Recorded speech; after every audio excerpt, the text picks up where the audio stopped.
morning, around 2 a.m. Pacific Standard Time, Wednesday.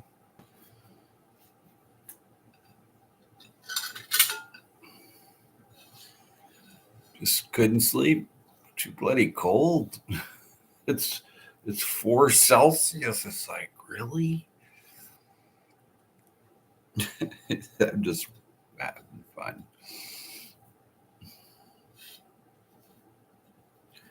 Just waiting to plant a few plants. Thanks for the thumbs up. Maybe.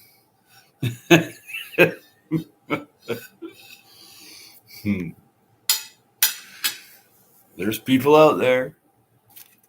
But just thinking about my upcoming planting season, I only have to plant 10 tomato plants, 4 or 5 aubergine, few cucumber, a few watermelon. Yep. It's just me, so I'm not growing a big pile anymore. I never really did anyway. I just grew enough for myself and to share, which is important to share. But it's interesting to see the cold temps. There are a lot of people in Canada and the United States too. They all retreat inside. I watched KP Heathen today. There, he put out a video and he's got hand warmers, and poor guys in down south shouldn't be that cold, but he's feeling it. I don't know him well, but he seems like a pretty good guy. Yep. Just about to make some coffee. I'm up early today. Usually I get up around 4 or 5, but today I'm up at 2. Well, it's close to 2. Close as it'll get for me. Yeah. But getting onto the seeds there and planting, I've got my light set up and I'm going to make a couple of trays, but I'm only going to grow about 10, 12 tomato plants. I used to do a lot of starts and give a lot of plant starts away because people have jobs and they have to other chores, and it's easier for me.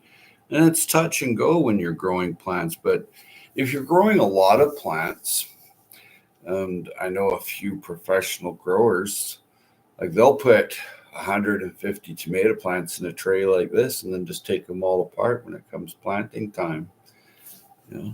They don't start that until another month or so, just before spring, about a week before spring starts.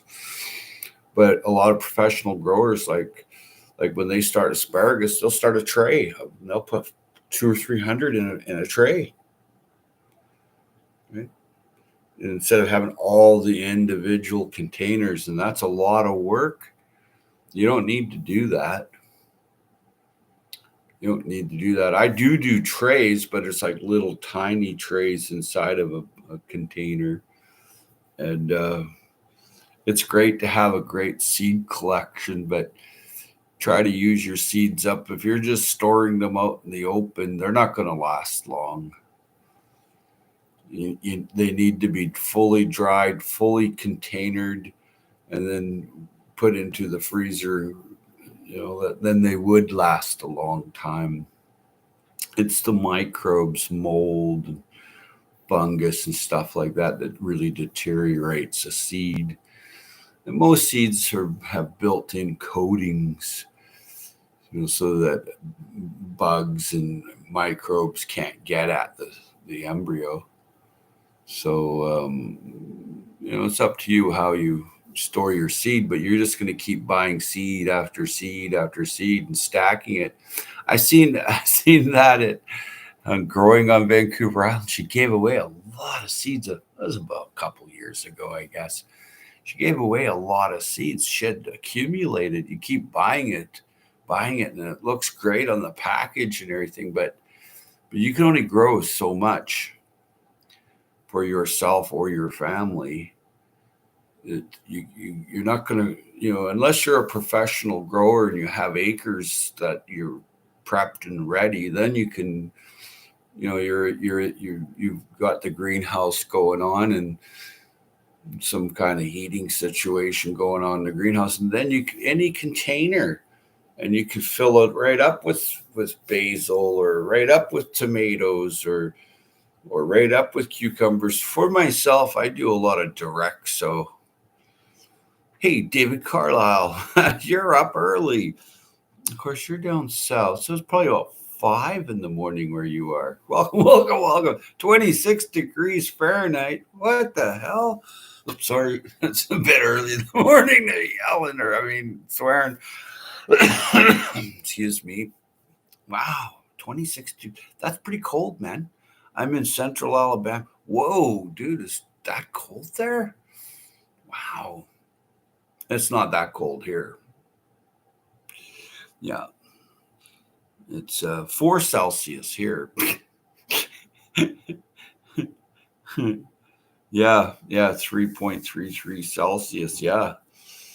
Yeah, that's for like down in the southern US, that's like kind of cold, eh? But it'll all change soon. This is January 8th or something like that. So, hey, 3.52.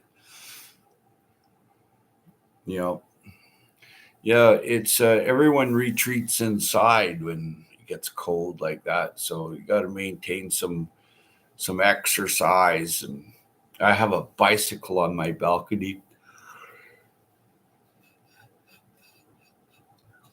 So yeah, I'm glad that it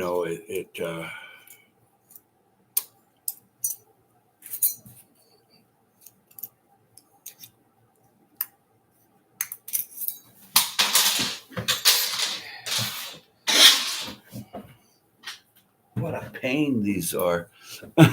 I'm glad it's getting cold, because then after the cold goes by and it starts warming up, I might be able to get a little bit of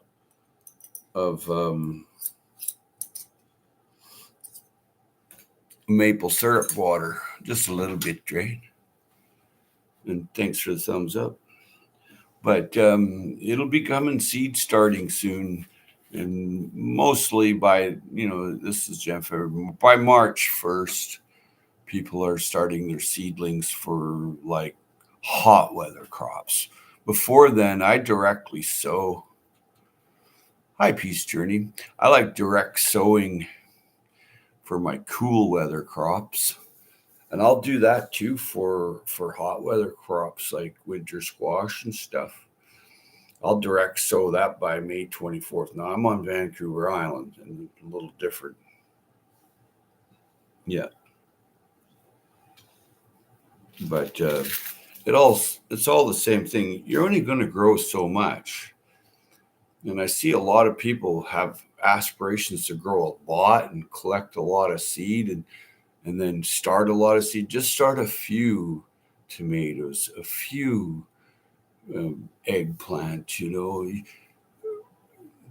But if you got lots of property and you've got the land all ready to plant, the easiest thing, what I see professional organic growers do around me, and they make a living, is you got a container like that, just sew it right up with tomatoes. And then separating tomatoes is quite easily done. I've done videos on it. And if you're going to plant 200 or 300 tomato plants, that's a lot of tomato plants. And to bring them to fruition, it's a lot of work. Unless you have them sold, or you have the way of preserving some, and it's just a few. 3 tomato plants are enough for us, a family of 4. Yeah, exactly. And that's what I do. I just grow a few, and I don't go out and really buy a lot of seed. I just kind of collect my own. I will buy some seed though. Like I like to buy radish seed. I really like to load the place up with radishes because that's a nitrogen fixation, and then grow whatever you want there, because the nitrogen's in the soil from the radish. But unless you've got a lot of land and you're all ready for it, like David says, you only need a few plants, a few tomato plants. Right? Look after them. Look after a few, and you'll do really well. Right? That's key. And whoa, wait a minute. What happened to Peace Journey? Oh, there you are, David Carlisle. Whoa, yeah, here we go. We will can a few quarts for the winter too. Yeah, yeah, exactly. And I grew up. I don't know. A few tomato plants. Some grew a lot of tomatoes. Well, most grew a lot of tomatoes on it because I tied them up. They're more of a vine. But I can get like 80 or so tomatoes per plant. Yeah, same here. I ended up with boxes and boxes of tomatoes, and I just grew a few. So when you see people growing like a ton of tomatoes, it's like, where are you going to put all them? And it's the same with eggplants too. I mean, or peppers. There's only so many peppers that you can grow. Yep. Peace Journey, 8 to 12 here, but I eat them fresh. Freeze aromas, plant to refresh seeds, and share with neighbors. Yes, refresh the seeds. Yes, that's what I do as well. And you know, so I'll go to the store and I'll see a heritage tomato there. I'll just buy it and plant the seeds from it and eat the tomato. I mean, I've been doing it for years. I have heritage seeds. And then, like, I just bought a box of organic tomatoes from the big box store, a rainbow box, and it was half price. And I thought, I wonder if they're going to taste like tomatoes because I just came to the end of my tomatoes now. And they're pretty good. I was impressed. I gave a couple to a guy that's really fussy about tomatoes because they have a lot of lectins in it and in the seeds and in the skin, and he's really fussy. Hey, he'll heat the tomato up and pull the peel off, then he'll strain it, then he'll eat it, and it's like soup in a spoon. He ate one, he's like, wow, this is great. And I'm like, yeah. And then he started thinking about all the lectins in the seeds, and it's not good for humans to eat. They eat the seeds and skin off the tomato because of this undigestible protein. But people do it anyway. They're not good for you, but they taste so darn good. So I get over that in a half second flat with new grown tomatoes. Now the rest of the tomatoes that they sell you at the store, they're not tomatoes. There's some kind of whatever it is. There's no taste, and it's like, and I paid for this, and premium price too, like a really good price. And so like I just grow a few of something because you're not going to use it all a lot. I see people that on YouTube say, I grew 88 tomato plants. I'm like, holy. Now, did they grow to maturity though? And did you get all the tomatoes? Or are you getting one tomato on a plant or something like that? Like, some people have specific tomatoes like Marzanos that they want for making their sauce, and that's what you want. Like I can buy a can of organic tomatoes, fire roasted, for under $2, and really good tasting tomato. And I can buy strained tomato in a glass jar for $1. So, how many tomatoes do you want to grow? And The thing is, I'm growing less than a dozen plants, and I give away over half, most of it. Give it to the food bank, which is good. Give it to the neighbors, which is good.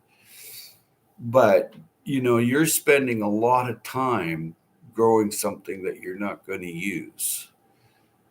Not so much for me. I'm not into that. I am into is I've got this little food forest, an urban food forest. I just grow a little bit of everything and it works just fine. I'm still eating kiwi. I'm still eating my own apples, my own kiwi, and I just stopped eating my own tomatoes. And I still have a couple of tomatoes, one or two of each color and each type I kept back, and they're just shriveling up a little bit. In a couple of months, not even, I'll be sowing that into a little container under my light. There's my tomatoes taken care of.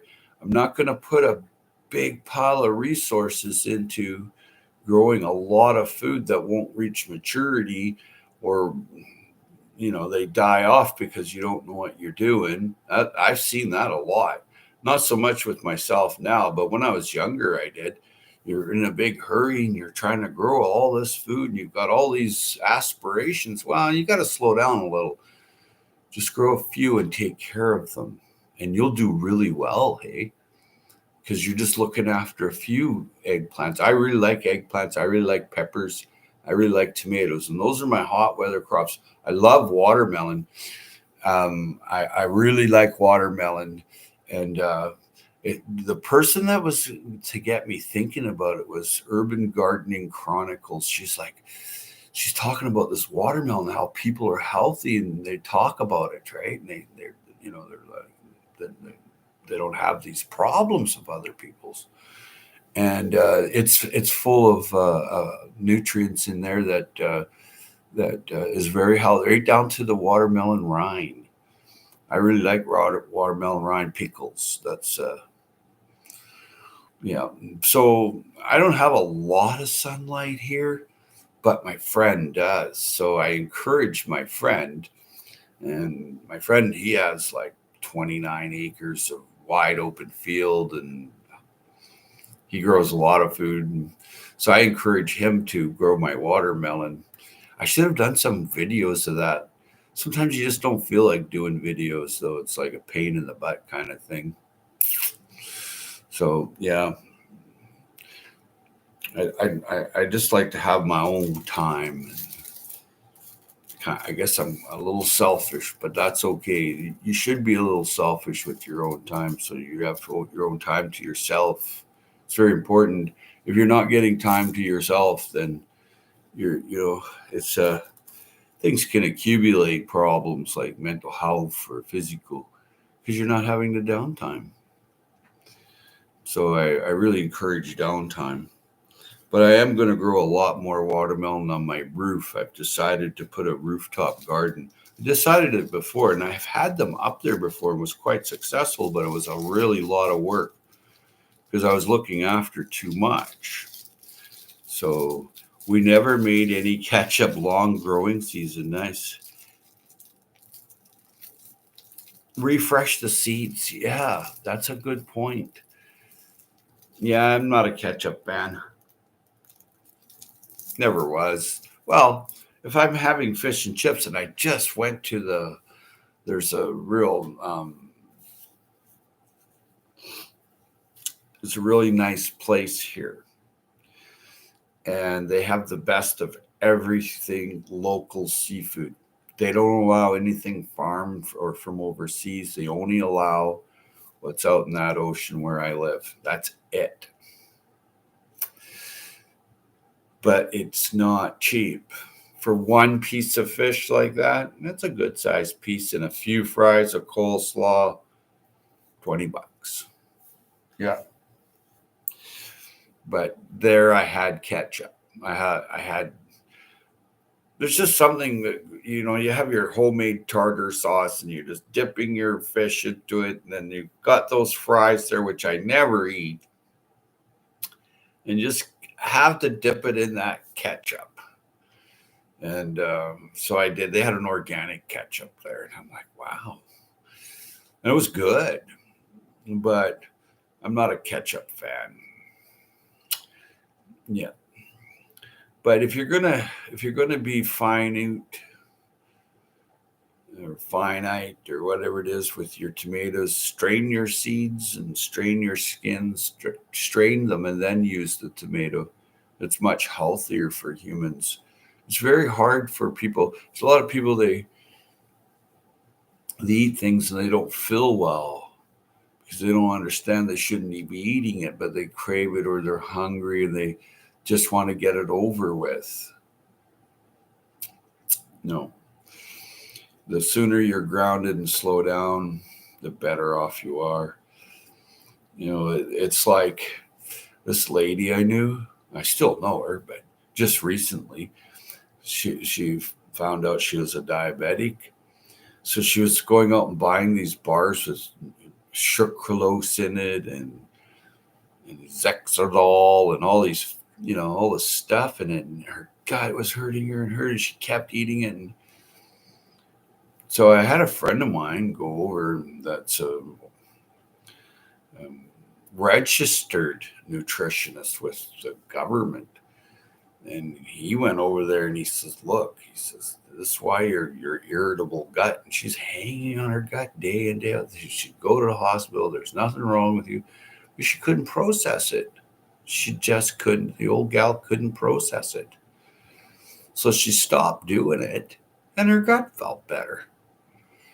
Well, you sure went through a lot to find out you shouldn't do something. A little bit of research and a little bit of concept of observation would go a long way.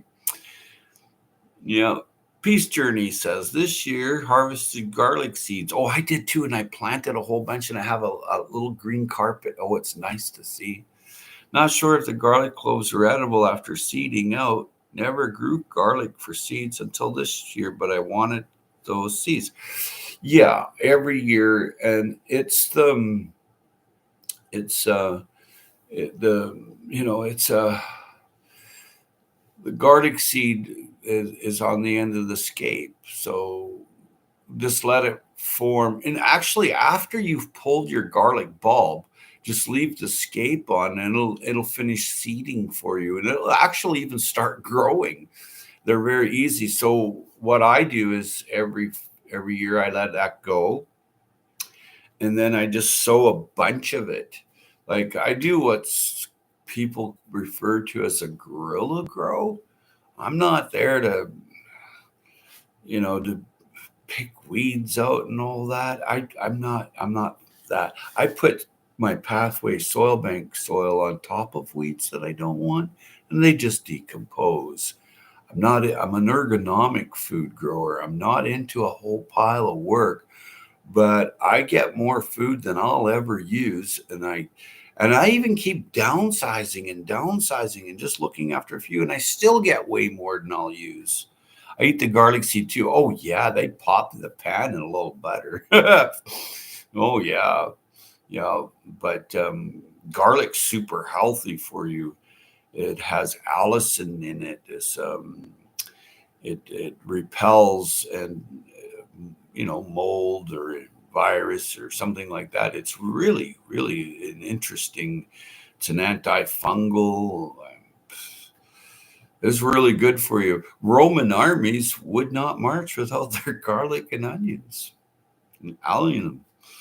Delicious on toast. Oh, I bet. Hey, I have this lightly thin rye cracker by Waza, and all the other crackers is great too by Waza, but you have 19 to 20 carbs, okay, per slice. No, no, no, no, no, no, no.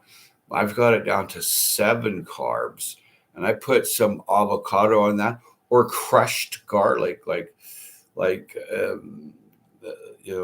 delicious. The seed, they're delicious, but I'll take my garlic and I'll shave it, and it'll be a paste. Last night I made stuffed peppers, and then when I go make coffee, I'll grab one and I'll show you. or not stuffed peppers, stuffed eggplant. So what I do is I split the eggplant in half, rolled it in some olive oil, salt, and I use sea salt. And then I use my own pepper from Vietnam or Thailand or something like that. Like I know it's actual pepper. It's not. It's not. You can buy pepper thinking it's pepper, and it's not. It's fake. And laugh out loud. I am in a bus, and I like to keep months of food in the pantry. Kitchen is huge. Yeah, my pantry and kitchen's huge too, and I like storing food because you just don't know if you're going to go and be able to buy something. But this light rye cracker by Waza, Waza, I think. Yeah, Waza. And there's many kinds. There's sourdough, there's wheat, cracked wheat, whatever, you know. But they're all good if your pancreas is working good. But if it isn't, I use the light rye, the light brown golden rye, like a blonde rye, and it has less carbs. And that's a big thing because if you're going to eat carbs, my personal opinion is you should be done in the morning and just before noon. After that, don't eat it because it takes a long time. It's not good. It spikes your glucose level. So for myself, anyway, I'm not giving advice here. I'm just saying what I do. There's a lot of people that are bored and try to get into trouble. Never tried garlic seeds before. I'll have to try. Oh, they're delicious. Oh, they're really good. You just smash them, and I just smash them and just put them right on the food at the end. I rarely cook my garlic now. I I'm not a fan of cooking my garlic anymore. I just I'll put it on at the very end of the meal so I can taste that garlic flavor. Yeah. So that's what I'm doing with my garlic. I've been eating green apples. I grow my own apples, so I store my own apples. So I don't let them come ripe on the tree because then you can't store them very long. So just like 2 weeks before they come ripe, I'll pick them and put them in my crisper, and they last way longer, way longer because you're controlling the temperature. Because the crisper is nice and cool for your lettuce and stuff, but it's excellent for storing apples. So I have a couple of refrigerators, so I fill them right up, the crispers with apples, and then I like to store kiwis, and I'm still eating my kiwi, and it's in January. But it's all in how you plan, but don't plan on growing a lot of something. If you want to grow a lot of something, grow a few of the plants and look after them. And then you're going to make out really, really well. Hooked on the dark rye. Sometimes I need a pastrami and Havarti on rye. Yes, yes. I must confess I don't eat pastrami anymore, but in its placement, I put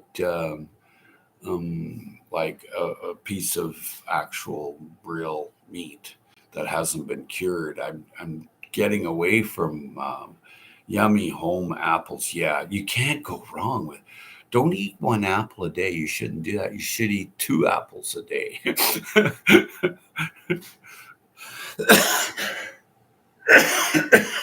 I'm trying to get away from cured meats, unless it's my own. So I've been looking at replacing the smokers. I'm tired of cleaning them out and after they're sitting. Even if you clean out the smoker, it seems to take on a taste of its own. So I'm looking at a new smoker. Just get a new smoker every year or two. Just chuck it. Just chuck it. Even though you've cleaned it out and you're waiting for the next one, chuck it. That's my theory on it. I threw out 3 smokers here. That's, no. By the time you clean that out, you spend the day at it and cleaning it out with all them different whatever you're using to clean it with, and what a hassle. So what it's come down to is my friend has taught me a couple things. She's like, no, as soon as it's done, don't leave it. Get it out of there, clean it down, let it dry, put it away, solarize it. She's got this total plan. She's very smart. She usually does whatever she wants, and it usually makes a lot of sense. So with the new smoker, I'm not just gonna let it sit, because back in the day, that's all you did. You didn't do anything to the smoker. You turned it on after you've taken out all your fish and meat. You may have cleaned your screens, but you didn't really clean the inside. There's just no way. I mean, and you got that smoke smell all the time, and not everybody's happy with smoke smell.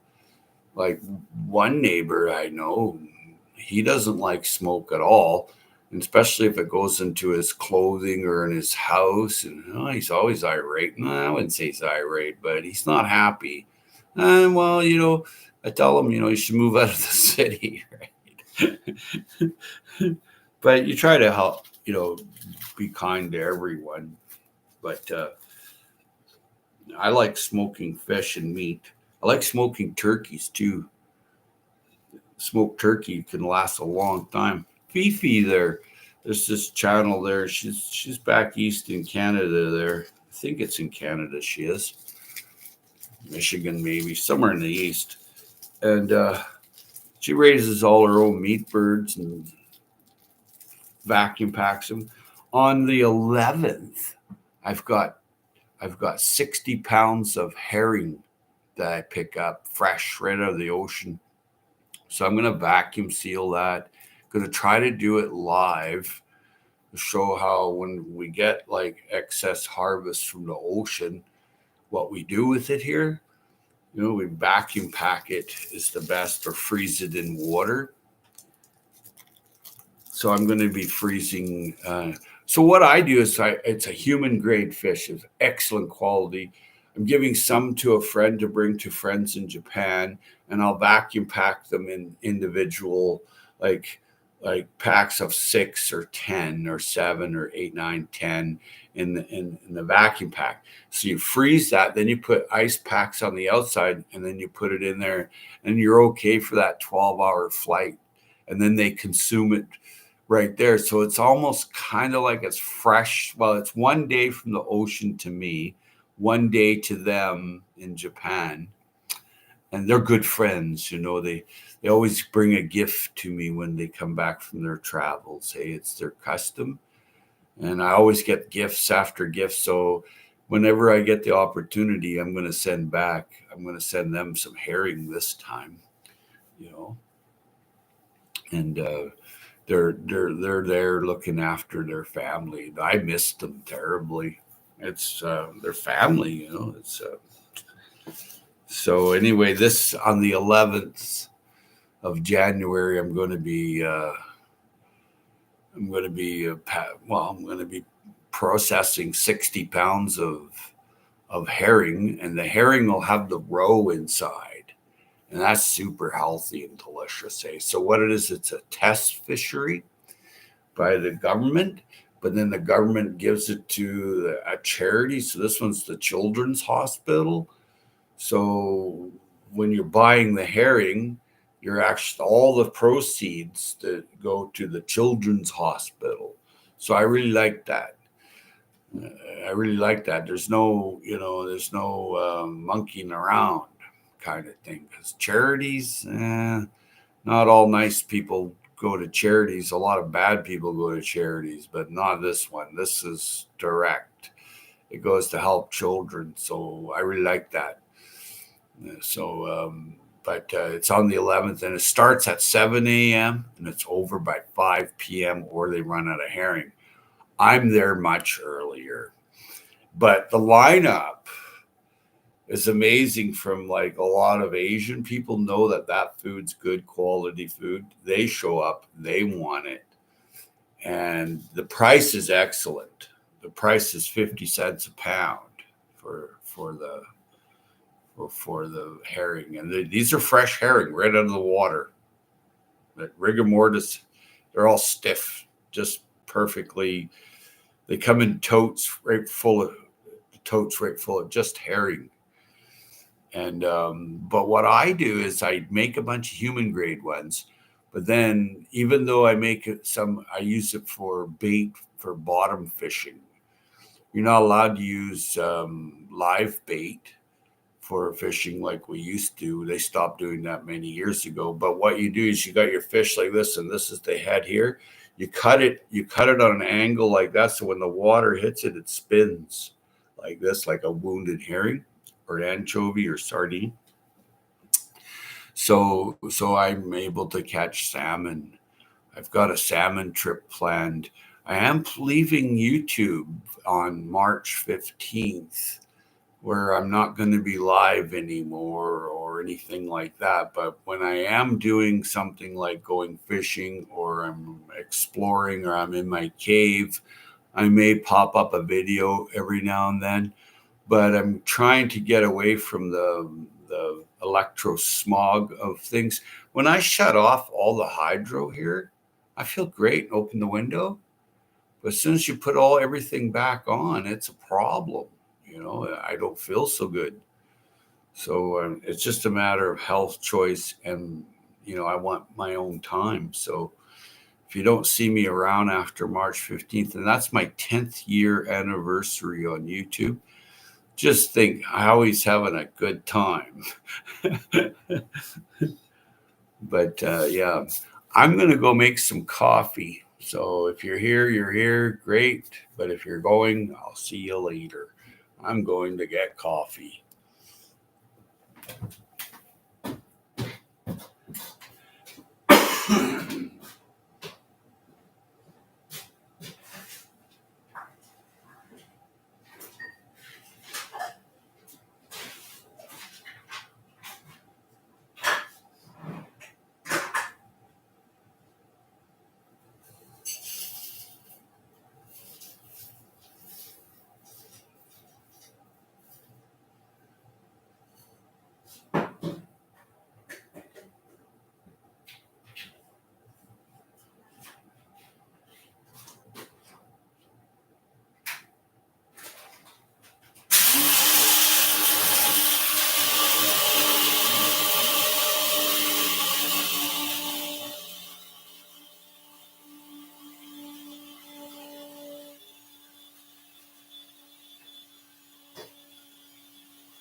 right. Not much has changed. There we go.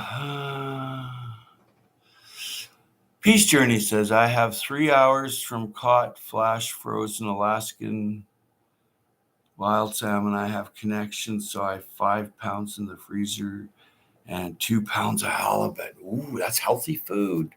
Very smart thing to have. And you got a connection. You're smart. That's right, too. You said one day you're going to Alaska. You got to go right by me, eh? I understand I'm trying to get away from Wi-Fi. Yeah. I have a master switched other than at the electrical box, for the TV and the computer and everything. And I just go over and I go click, and you see all the lights go do do do do. It's like, how long to make myself feel better where I got energy? Almost right away. I find that you get kind of worn out being around a computer. And I'm only around the computer when I'm going live or I'm uploading and then I'm watching the news on there. So what I'm going to do is I'm going back to my newspaper delivery. So I just read the newspaper. I don't like the smell of a newspaper, so I'm going to leave it outside for sure. Yeah. But it's almost this winters can't get over fast enough for me. I really didn't have a winter anyway, but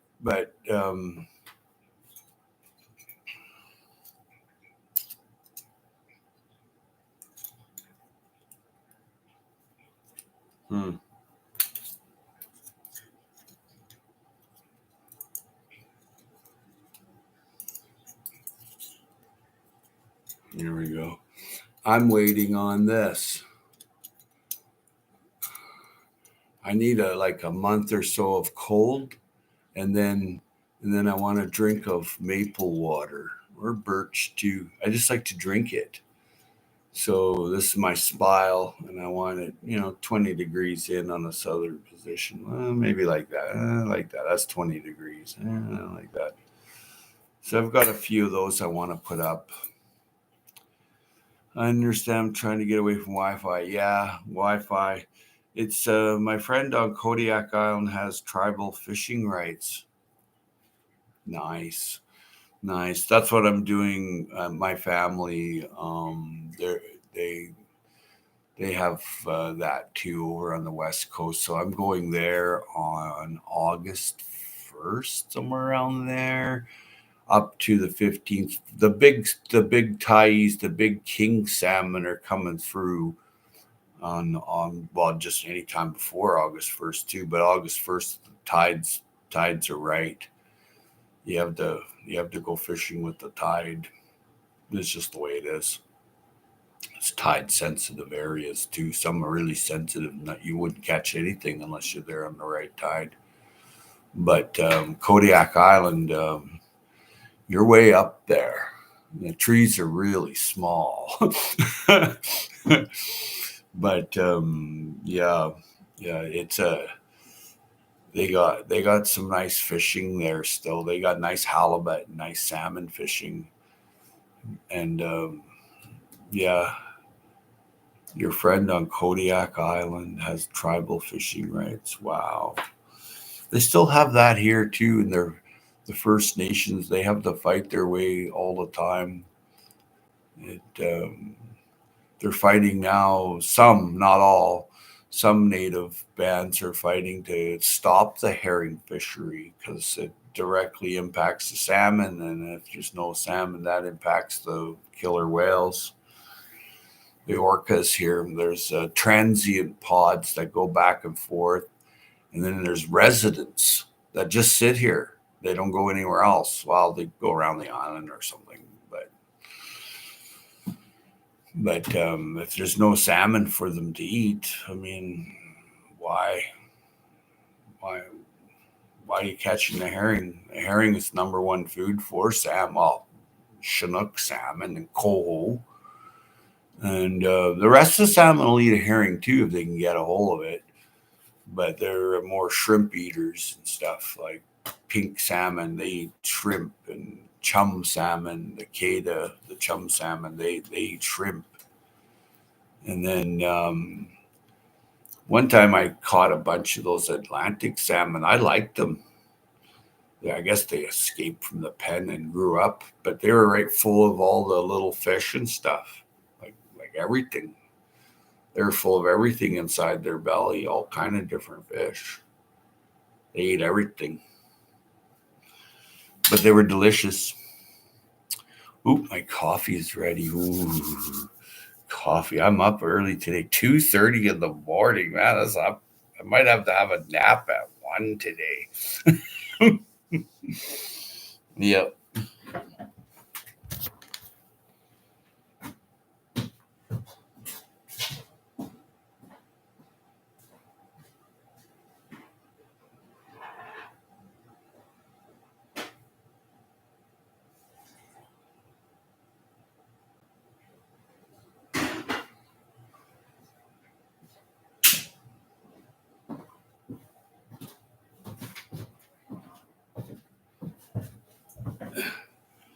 My algorithm has changed on here too. That is a long ferry ride to Kodiak on. Bloody right it is.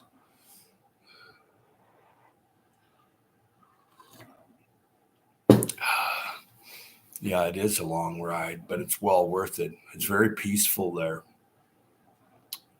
You know, I've been most places along the west coast. I was young and dumb and crazy, so I went and did whatever I wanted. I'm lucky to be here. Oh man, I remember getting hypothermia a few times, teeth just shaking and chattering, and you just don't realize where you are in the jungle, in the rainforest, and you're wet and cold, and you're 20 miles from home. Well, you better start hoofing it and just don't stop. It's a different place, the West Coast, than anywhere else. There's still a lot of food in the ocean here. There's a lot of food on land. That's the blessing of the West Coast here. And it's fairly reasonable. Once you get past Seattle, you get up towards Vancouver Island, then you're getting in a little cleaner water and cleaner land too. There hasn't been a lot of industry. They've closed a lot of the pulp and paper mills here. So there is some rebounding from all the toxins that the mills put out. There are still a couple of mills though. Yeah, there sure is. Oh, this is nice coffee. Where have you been with my coffee? Wow, that it's got to stop. There we go. It's nothing like going and try to do a video and you've left your card in a computer. I'm old school, according to my little granddaughter. There, this is old.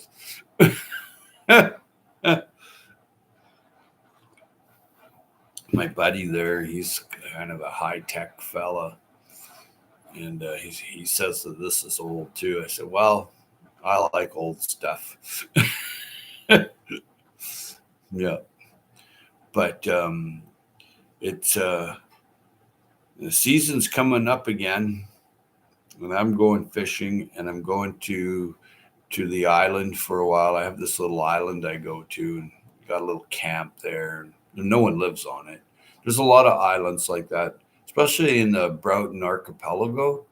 There's well over 1,000 islands just in that archipelago at the tip of this island, and a lot of them are the islands are good size. They're like 10, 20, 30, 40, 100 acres, whatever.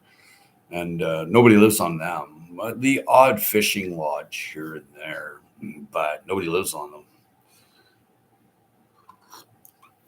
There's no electricity, nothing like that. A lot of them islands, they don't have water, like like well water, because they're like at sea level. But there's a lot of islands here. There's a million bays and coves along the coast, like you would not believe, in rivers.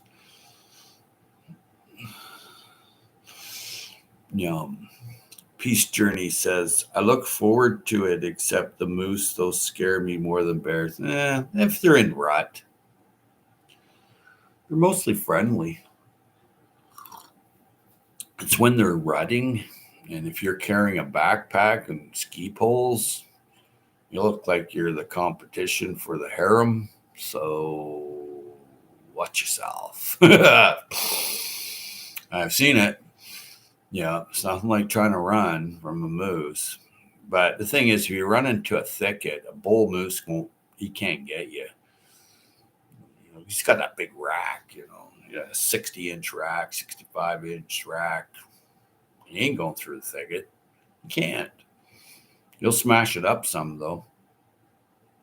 But moose are only dangerous if they're in a rut, or if you go near mama moose. But that's common sense.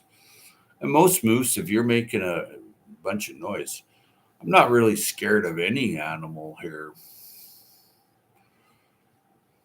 An old mountain lion, an old cougar, or if he's lame or injured, you should be careful. Yeah. There's a lot of islands here that don't have any animals on it. There's islands here without any mice on it, which is kind of cool. I remember that island from your previous videos. Oh yeah, I've been to the island many times. It's like an hour or so boat ride from me. So, but then there it's just island after island after island after that. That's just getting to one. Once you get there, you can bounce to another island, and it doesn't take long at all. We call it island hopping, like how you do hopscotch, and you throw your stone and there's it goes to number 5. That's the same thing. But all these islands settlers tried to live on before. What happens is if there a fire starts on a small island, like say like 100 acres and down, you ain't really got a lot of place to go, right? Yeah, you don't. So what happens is all the old houses burn and shit like that. So and careless people like my buddy tackled this lady years ago to the ground. She was setting fire. She was just having a fire right into the logs and into the grass, and he tackled her to the ground and called the police. They came and got her. You can't be just burning things. You're a dumbass, especially in the heat and summer, and you're not even allowed to have a bloody fire. You're not allowed to have a fire in British Columbia at certain times of year because of the hazard to it. I mean, once a little bit of wind catches that, you can't outrun a firestorm. You can't run that. You can get in the ocean. The great thing about here, if you jumped in the ocean, the sharks aren't going to eat you because they're not there. There's only been like 1 or 2 sharks a year caught here, like tigers or maybe the odd great white, maybe not very often. Yeah, I've never seen a moose. Well, they're pretty impressive. They're big. Taste good too. Mm-hmm. You're quite friendly unless they're in rut or mama got a youngin. Just like anything else. Hey, look at this. They are humongous and have issues with personal space, but move silently so can surprise you both. Yeah, well, good morning, Mr. Knight. Good to see you. Cheers to Mr. Knight. A hell of a guy. Oh, I'll be in your neck of the woods this year for about 3 weeks there, Dave. Yep.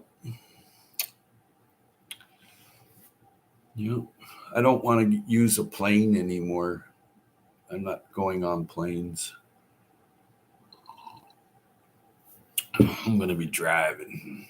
I looked at a couple of automobiles. I think I got one picked out. So I like Toyotas. They just make a good car. And I like a car that's made in Japan. They make a good car. Well, I don't like cars made here anymore. Always a problem. Don't need a problem. But I'll be in your neck of the woods. But not quite where you are, but close by. Relative there's got a swimming pool and he's got big acreage, but he's thinking on selling everything and leaving. He's just tired of the bugs and stuff. They don't have Greyhound here anymore, Mr. Knight. Oh, Japan used to make a good car. They still do. I mean, look at the Yaris. I mean, it's a pretty tough car. I mean, I've got one. It's 16 years old, and I've never done anything to it except put gas in it. I changed the oil a few times. When it was under warranty, I didn't have to do anything. Changed the brakes twice, and I've changed all the tires twice. What else? Oh, I changed the battery. That's it. Oh, I put on a new fan belt. That's about it. Nothing serious. It was funny because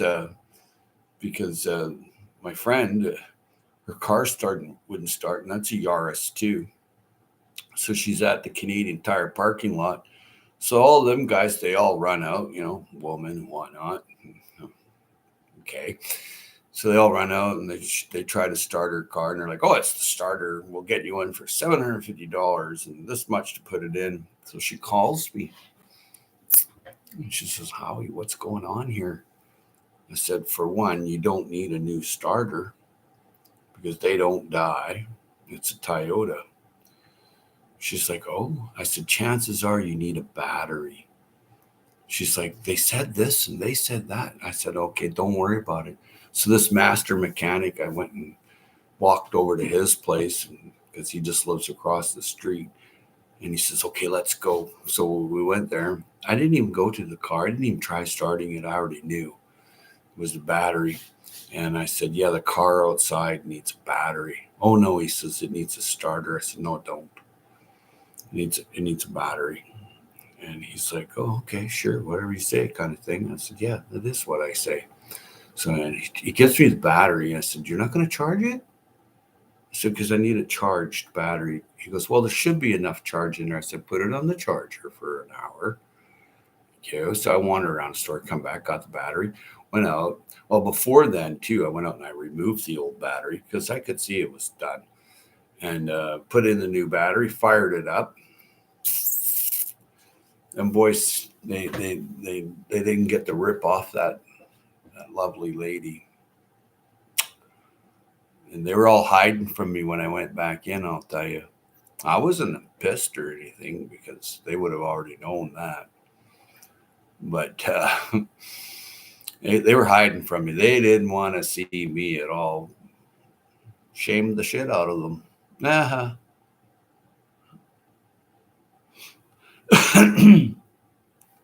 Wild Edibles, welcome, welcome, welcome. Good morning, early birds, if it's early where you are. I see you were over at Blistering's channel, and he was going brr, and he's in England. 20, what? Minus 28 Celsius? Are you kidding? Ooh. Ooh. Brr. 4:44 a.m. there. It's just about 3 a.m. here. I cranked the heat on. Got that, I don't know, one of them fancy furnaces, and I had the gas company come to the house and hook me up. There, just hit a button. It was actually a lot of work, but it pays off now. Good to see you there, Wild Edibles. Peace Journey. Oh, heck no. Below zero is not comfy. No. That's good. Thanks for all the thumbs up. I went outside with the little doggies. Little Mama Bear Yoda, she stops at the door and is looking, and Robbie Burns, he's like, yeah, I'm outside. He likes to go pee, outside. He'll sit and cry and bark. And he'll actually just lay down and he won't pee in the house. He just won't. Yeah. Water main break in front of my house last night. They work all night digging. Ooh, that's not a good thing at this time of year. Peace Journey, 30 Fahrenheit wind chill here. We'll get down to 20. Wow. Wind chill. Ooh. Big block of maple going into the wood stove. Yay, maple. I like fir myself, but maple will do. Maple makes nice ash for the garden. Beautiful ash. Yeah. I see a lot of people still here. They throw their ash to the green bin. I'm like, why? That's your fertilizer, man. That's your phosphorus for, that's your potash. That's everything, man. We are supposed to get snow tomorrow. Hey, you're not allowed to be swearing on here, Peace Journey. Snow is a swear word. Just kidding. I am subscribed, but I don't see him go live. Blistering Barnacles Adventures goes live. Sometimes, not very often, but he does.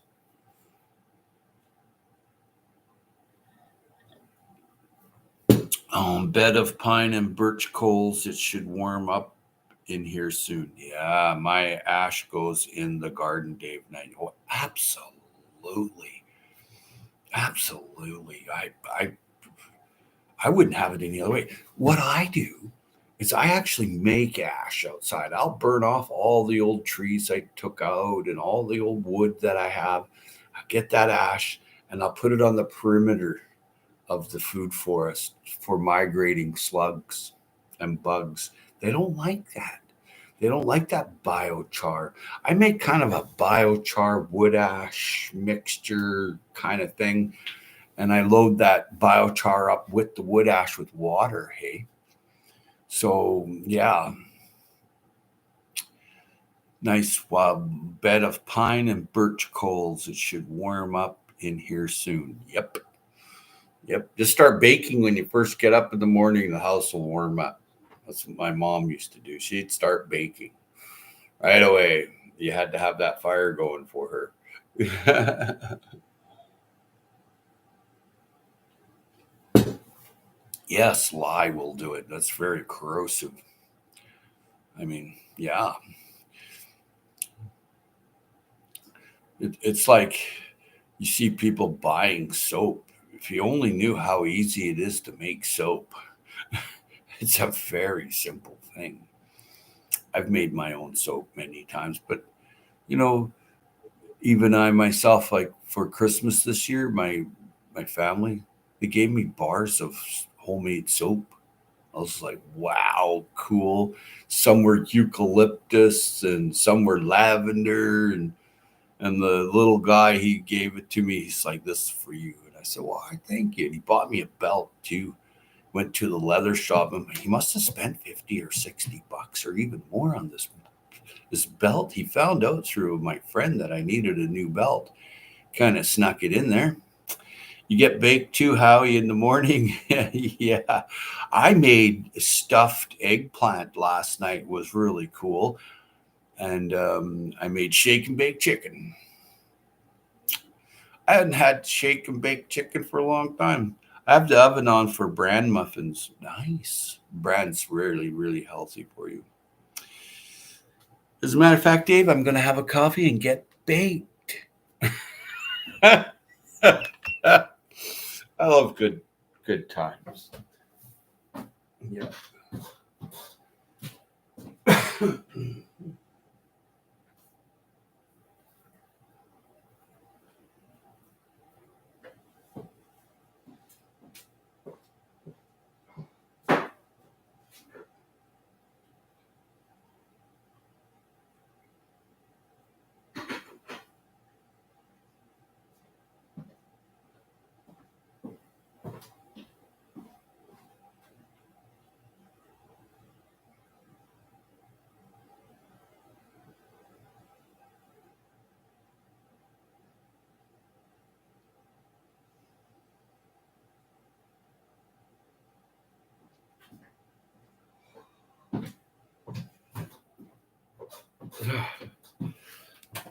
Cheers, Dave Knight. I have to get a nap in before work. Been watching Los Angeles fires for hours. Yeah, I saw that too on the tube there. That's crazy, man. Yeah, thousands of people are fleeing. I'm like, dude, like this just, it's not even summertime. That happens here in British Columbia, but it's bloody well summertime, not in the middle of the winter. I'm like, what? It should be an interesting year. Last year was just crazy, and the year before that was even crazier. So maybe it'll be a nice, easy year this year. We're not going to be inundated with propaganda of the world's ending or fear porn or whatever, Have a good night, Dave and David. Yeah, I know there's two Daves here. It's cool, hey? Wild Edibles. Have a wonderful morning. How are you as well? And you have fun at work. You have fun. I had fun at my job. That's why I was good at it. Peace, Journey. Peace. We're just about to blaze with some pals in the East. I'll be coming out there this summer. Yeah, it's a dead given. After fishing, though, I'm going fishing first for my salmon and halibut. And I even got the boat guide and place to stay all hooked up. So, yeah. Here's to good fishing and good friends. Oh, Wild Edibles. There were 4 large fires last I looked. Yeah, I hope so, but I don't think so. It's ramping up already. Fire is something you just don't mess with. Yeah, it's in British Columbia. I've seen small cities or really large towns just gone. They're gone. Like Lytton, the town of Lytton, there was thousands and thousands of people that lived there, and there's still the government don't allow anybody to go back in there, for real. Like, and it's been years. I wouldn't have bloody well left. If my place burns, okay, I'll be rebuilding it right away. Piss off. Well, there's no water or hydro. Yeah, I'll figure that out too. Yeah. As soon as the government gets involved with anything, it goes to crap. Like those people in that town of Lytton, they all living in a hotel still, or they don't even live in that town anymore. And it's growing back up too. Some people have snuck in there. Some people have put in like drones and stuff. The whole thing went green again. I was like, what? It looks like it's growing really well. Oh, all that ash, right? Yeah.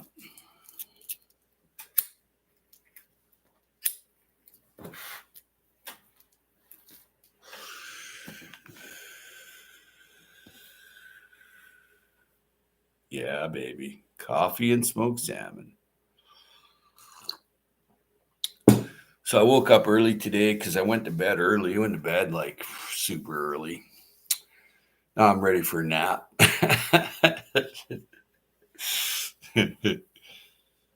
Yeah, it looks great.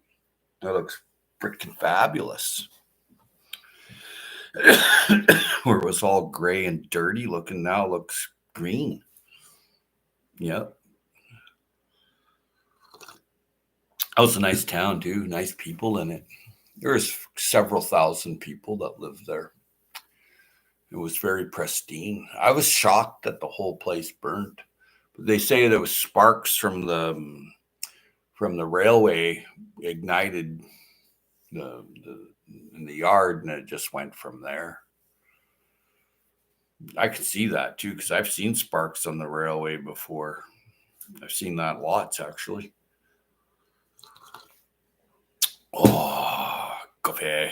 I hear you. I was up at 3 a.m. Usually I've been up at 1 a.m. That's too early. Well, It's because it's the witching hour, so all the witches get up at 3, right? Just kidding.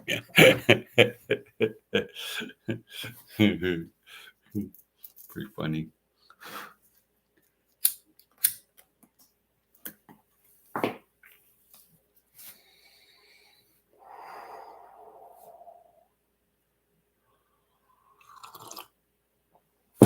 Well,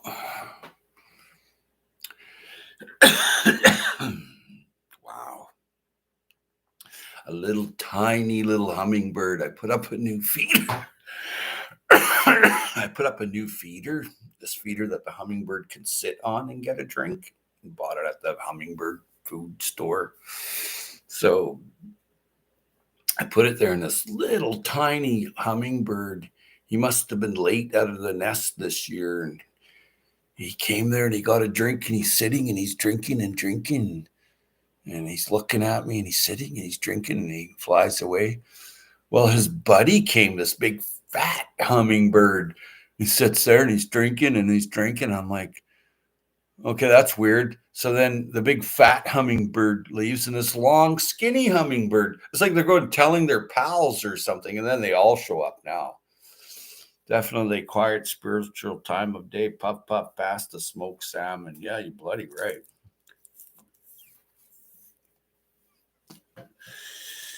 3 a.m. I had weird dreams last night. Very weird.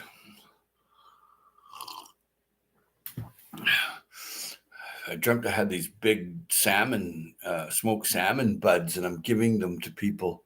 I'm like, okay, what's this all about? Am I quitting puff puff passing or what? Right? I don't think so. I'm supposed to, though.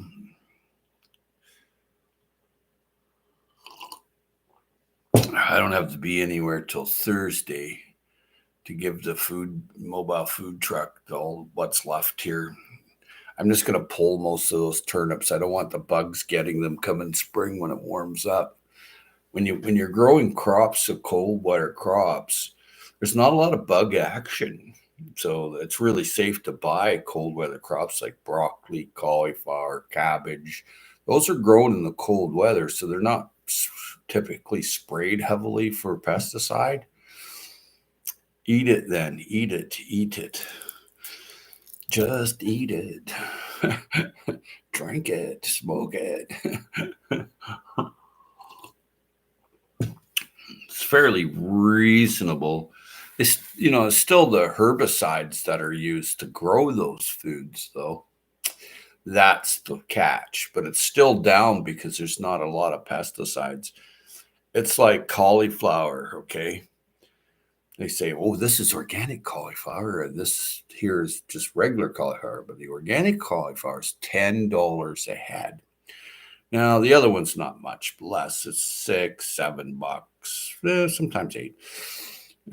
But the difference is it's the same cauliflower. But I'm just talking about cauliflower here because of the cold weather growing. They're cool weather crops. I like to direct sow mine. I just love it. I like direct sow spinach, beets, anything like that. I like to direct sow when it's time. And if you're gonna leave a hot weather crop or a tropical crop outside, it's gonna die. And then some people think, oh well, that's the way of nature. No, it's your way or the highway, and that's the problem. It's attitude. If you switched your attitude, you can't grow tomatoes in the middle of winter. It doesn't work. And if you put your tomatoes out too early, they wilt off and die. And it doesn't work. It's timing. And if you're growing like in Canada and you're going to leave out your citrus, well, it's going to die. Or if you leave out your pineapples, it's going to die. They're tropical. So, you have to move them inside or move them into a shelter and shield them. And that's how, and you don't need to do a lot, to get a bit of food for yourself. It's when people try to grow too much that they become overwhelmed and get very little. You just look after a few and you'll make out really well. Look at Dave Knight. He looks after a lot and gets a ton. Why? Because he looks after his soil and he's smart. Look at Wild Edibles. She found a big, huge dung pile and planted it full of squash or whatever she grows, even in her food forest. She gets the food. She looks after a few or a little bit, and you get a lot. That's what I do here too. I just look after a few. And then when I direct sow, I don't have to look after anything. I let nature do the work. That's what Mother Nature does. She does the best job. You're not going to beat her. No way.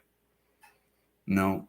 Like I have greens. Hey, I go out and I pull my turnips or my, radish or whatever I want, you know, and I'm happy with it. I make my little snacks with it, and it's an addition to my dinner. I'm happy with it. I'm very happy with to have something every day. And when I eat my sunchokes, I'm happy with it because I grew it. I know what's there. I know how to cook it. I know how it's grown. I don't do anything to it. And that's what you're looking for. You're looking for something that grows by itself, looks after itself, and you get to harvest it. Are we missing anything? No. Better to work with nature than to fight it. You won't win. Oh yeah, you're not going to win. You won't win. It's not going to happen. I see a lot of people fight nature. My God. And they don't win. They go to an early grave. Strange. I go with nature. It's like going fishing on the wrong tide. You don't do it. Simple as that. I love organic coffee. Oh, I might even wake up soon. Yeah. There's this little fellow I know. He's not a very big guy. He's just a small earthling. He doesn't have much muscle, and then he's got the most brains. Anyway, he makes a ton of cash off seedlings. He'll find a container and just cover the whole container with seedlings, like tomatoes, like this kind of tomato, that kind of tomato. And there might be 100 tomatoes in one little container, and he takes them all apart, puts them in a little bucket, little container, whatever, and then sells it to you for $2. And he sells a lot of tomatoes. When he starts them off, it's all in one container. There's 100 tomatoes in there. Why? Because he's got this going on. He ain't fighting nature, man. When nature grows something, there's a million of them growing there. For real. Like when I go out into my little greens patch, you look at the rest of the food forest, there's nothing growing on the food forest floor because I've covered everything up with Pathway soil bank soil. I don't have any weeds. Anything that does grow there will die over the winter. Okay. But what I've planted there and direct sowed just before winter, it's all living there beautifully by itself. I don't do anything to it. I don't spray anything on it. I don't fertilize it. And I don't tell you the truth, I only own one type of fertilizer, and that's for my citrus. It absolutely needs something with high phosphorus. So what I use is a fertilizer for an organic fertilizer for rhodos, azaleas, and blueberries. That works the best on citrus. Don't mix it into the soil when you're fertilizing. You just put a little bit on top. That's it. And don't put it near your root system. So you have to have in citrus. Where I am, it could be different where you are. So, but you have to have a little bit of the roots exposed so that air goes over it. Then you don't get that black fungal blight. right? I notice people that take them out of an enclosed area and put them out in the open and it got air. Oh, look at my lemon tree is doing great. Well, yeah, you moved it to where it actually likes it. Yeah. Getting my first coffee. Well, there you go, Dave Knight.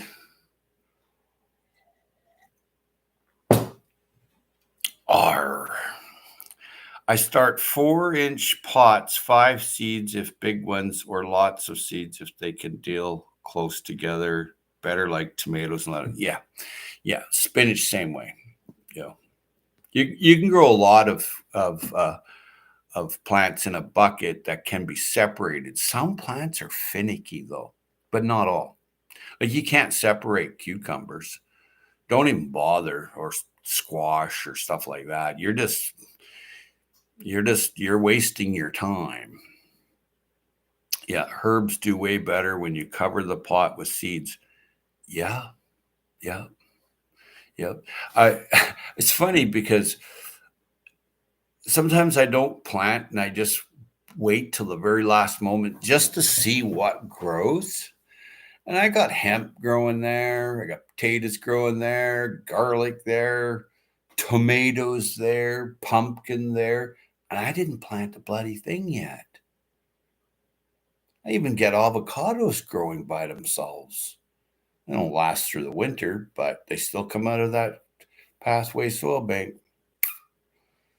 So, if you struggle in nature, you're not going to make out good. If you don't struggle in nature, you're going to make out really well.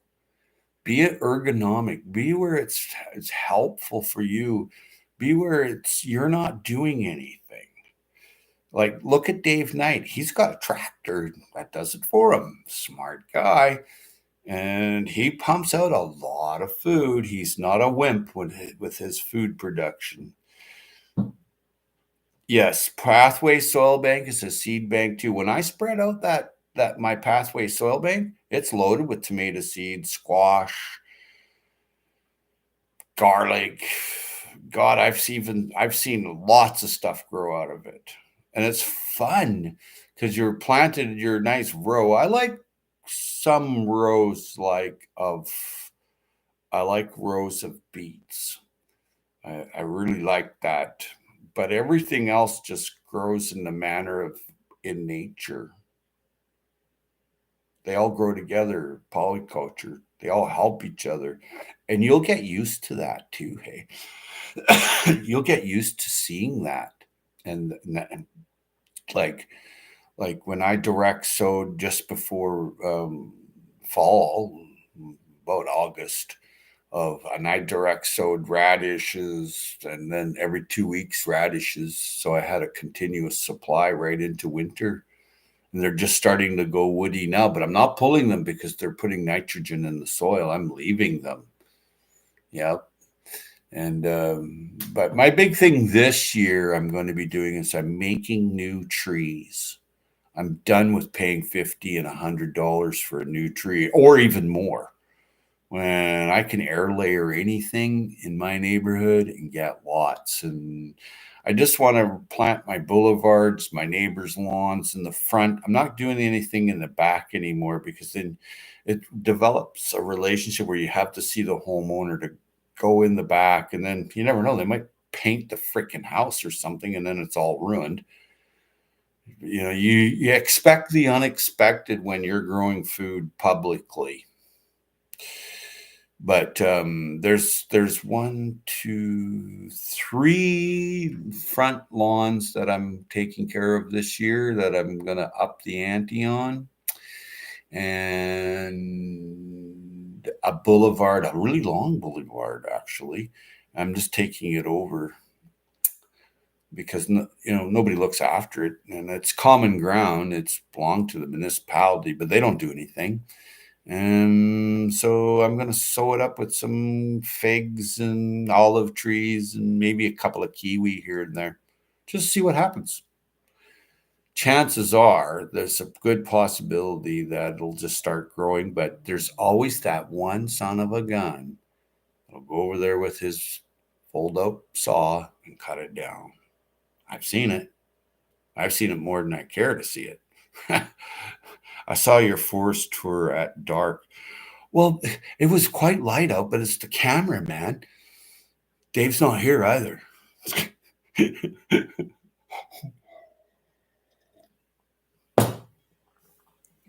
Yeah, it does get brighter there, Dave, and I'm harvesting turnips, Dave, and I'm harvesting lettuce and dill and cilantro outside, Dave. I saw your forest tour at dark. It was dark in part of the video. I could see what I was digging in the side of the little embankment, the Hugel mound, you know. I was digging there. I was taking out a handful of sunchokes for the day, and then I took out 3 little turnips with the greens for my lunch. And then I had bought some aubergine, or what do you call it, eggplant, at the root cellar. They were 3 for $5, and they're a good size too. I thought, well, gee, I can't go wrong with that. And yeah, I like field cucumbers. I like buying cucumbers grown in the field. Every now and then you'll get field grown from like Arizona to Mexico in this time of year. And then the rest of the time of year, it's what grows around here, which is about a 2-week to a month, depending on the weather, that you're able to get local like that. You need to pay attention to your environment. Yeah, you do. You got to be at one in your environment. No ego, no pain body, just breathing in that nice blue air, breathing out that yellow air. Yeah. And you'll see a lot more. You're grounded. And thanks for watching my video, Mr. Knight. That's what bugs me about selling my place. I don't want to, because they cut trees down when they buy around here. Oh, yeah. If you belong to that land, don't leave.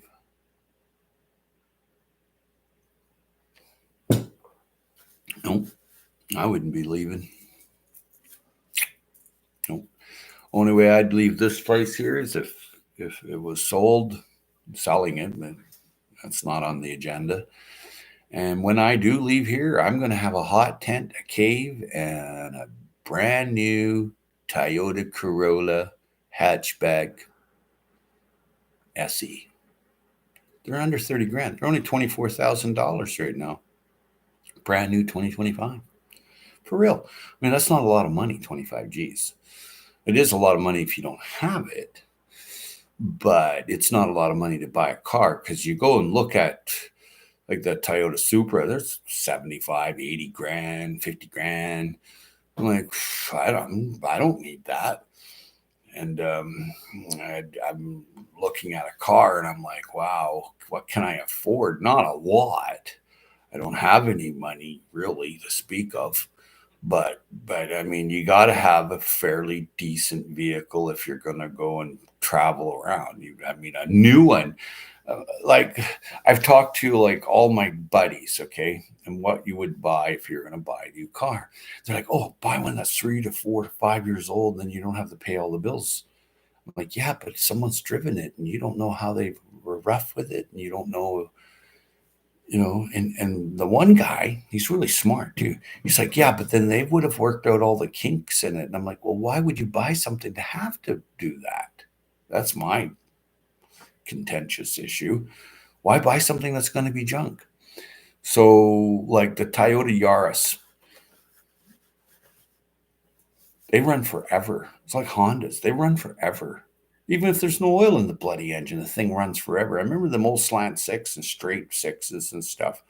They ran forever, man. I mean, it's all in what you buy and how easy it is to work on it if you have to work on it. But if you're buying new, you shouldn't have to work on it. Someone else has to work on it because you bought the extended warranty. Yeah, I paid extra. So now you fix it.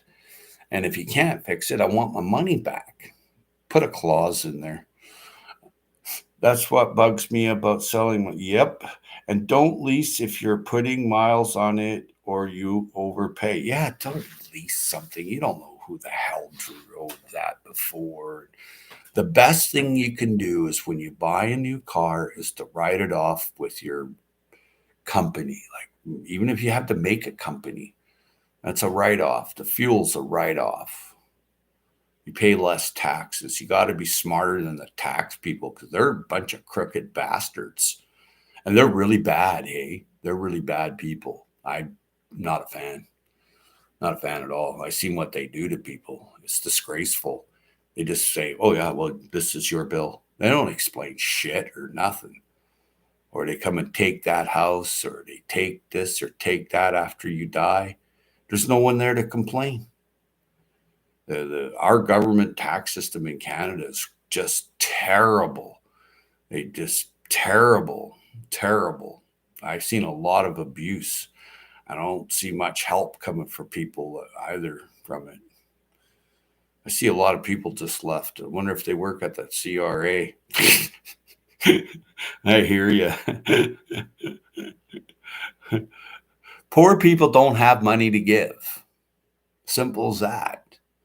You can try to squeeze blood out of a rock, but the rock won't bleed.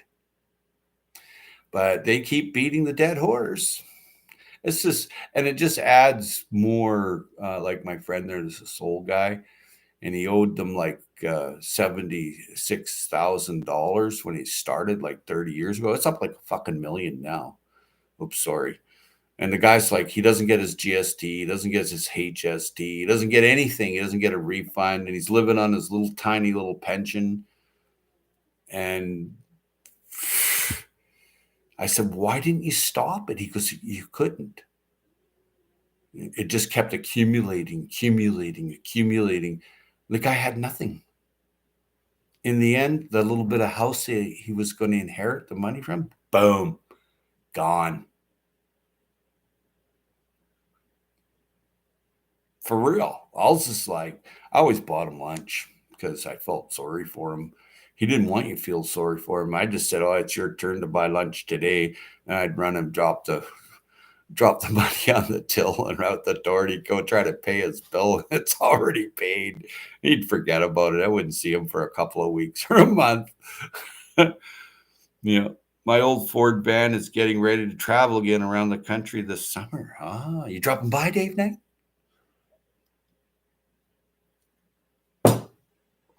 If you come by August 1st, you can accompany me, if you wish, on my fishing travels. Just saying, if you're here, you can get to see the west coast of Vancouver Island. Because I am. I'm not going like I'm going to the tourist trap, but I'm not paying the tourist trap money. No, I got family and pals on the res to, I've got a key here or there to, to a gate. And everything's gated now. Hey, it's disgusting. You got to have a gate key. So luckily I've got extra gate keys. Yeah.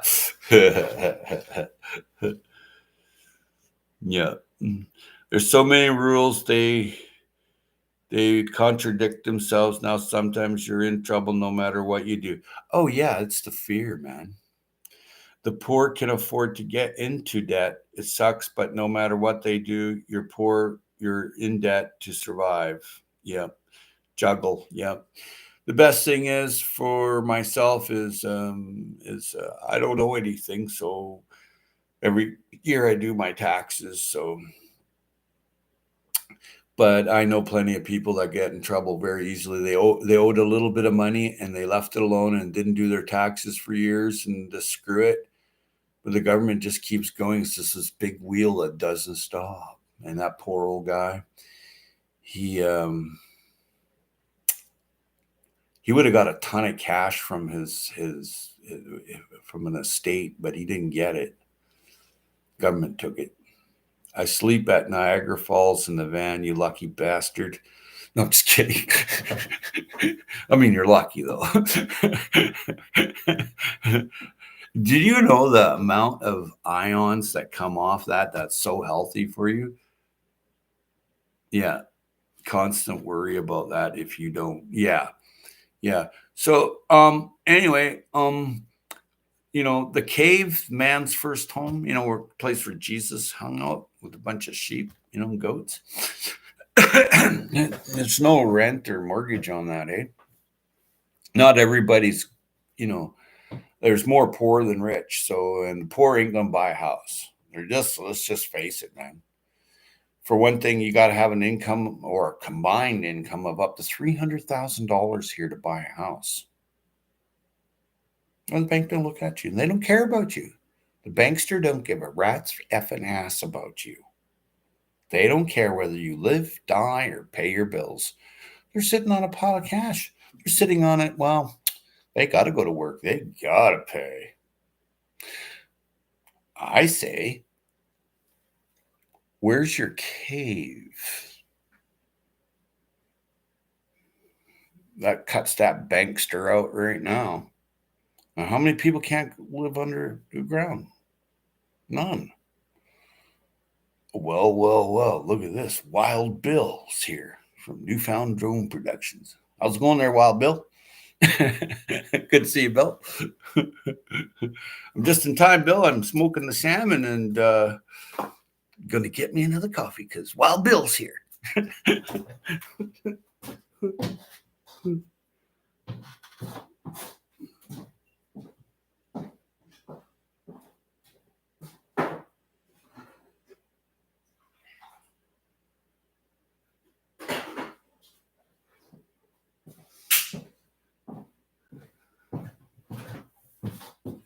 Hey, I got a question for you, Bill. Do you spray your citrus? Like you, I know you grow in inside there. Are you spraying your citrus with any water like every day? If you're doing that, let me know. Because I just lost all the leaves on my Meyer lemon, and then all the new leaves are coming out, and I'm thinking, well, maybe I should have sprayed that one too. But it's by the door, so there's a little bit of humidity going on to it, and I never had that problem before. Not every day, you don't, and they look healthy. I spray mine 2-3 times a day, but I don't want the leaves curling or falling off or anything. I'm being a little bit successful, except the Meyer lemon. I wasn't that successful with. I'm in a basement, so it's a bit humid here. That's the key. That's the key. The humidity. Yep. It's got to have a good humidity. Yep. Ooh.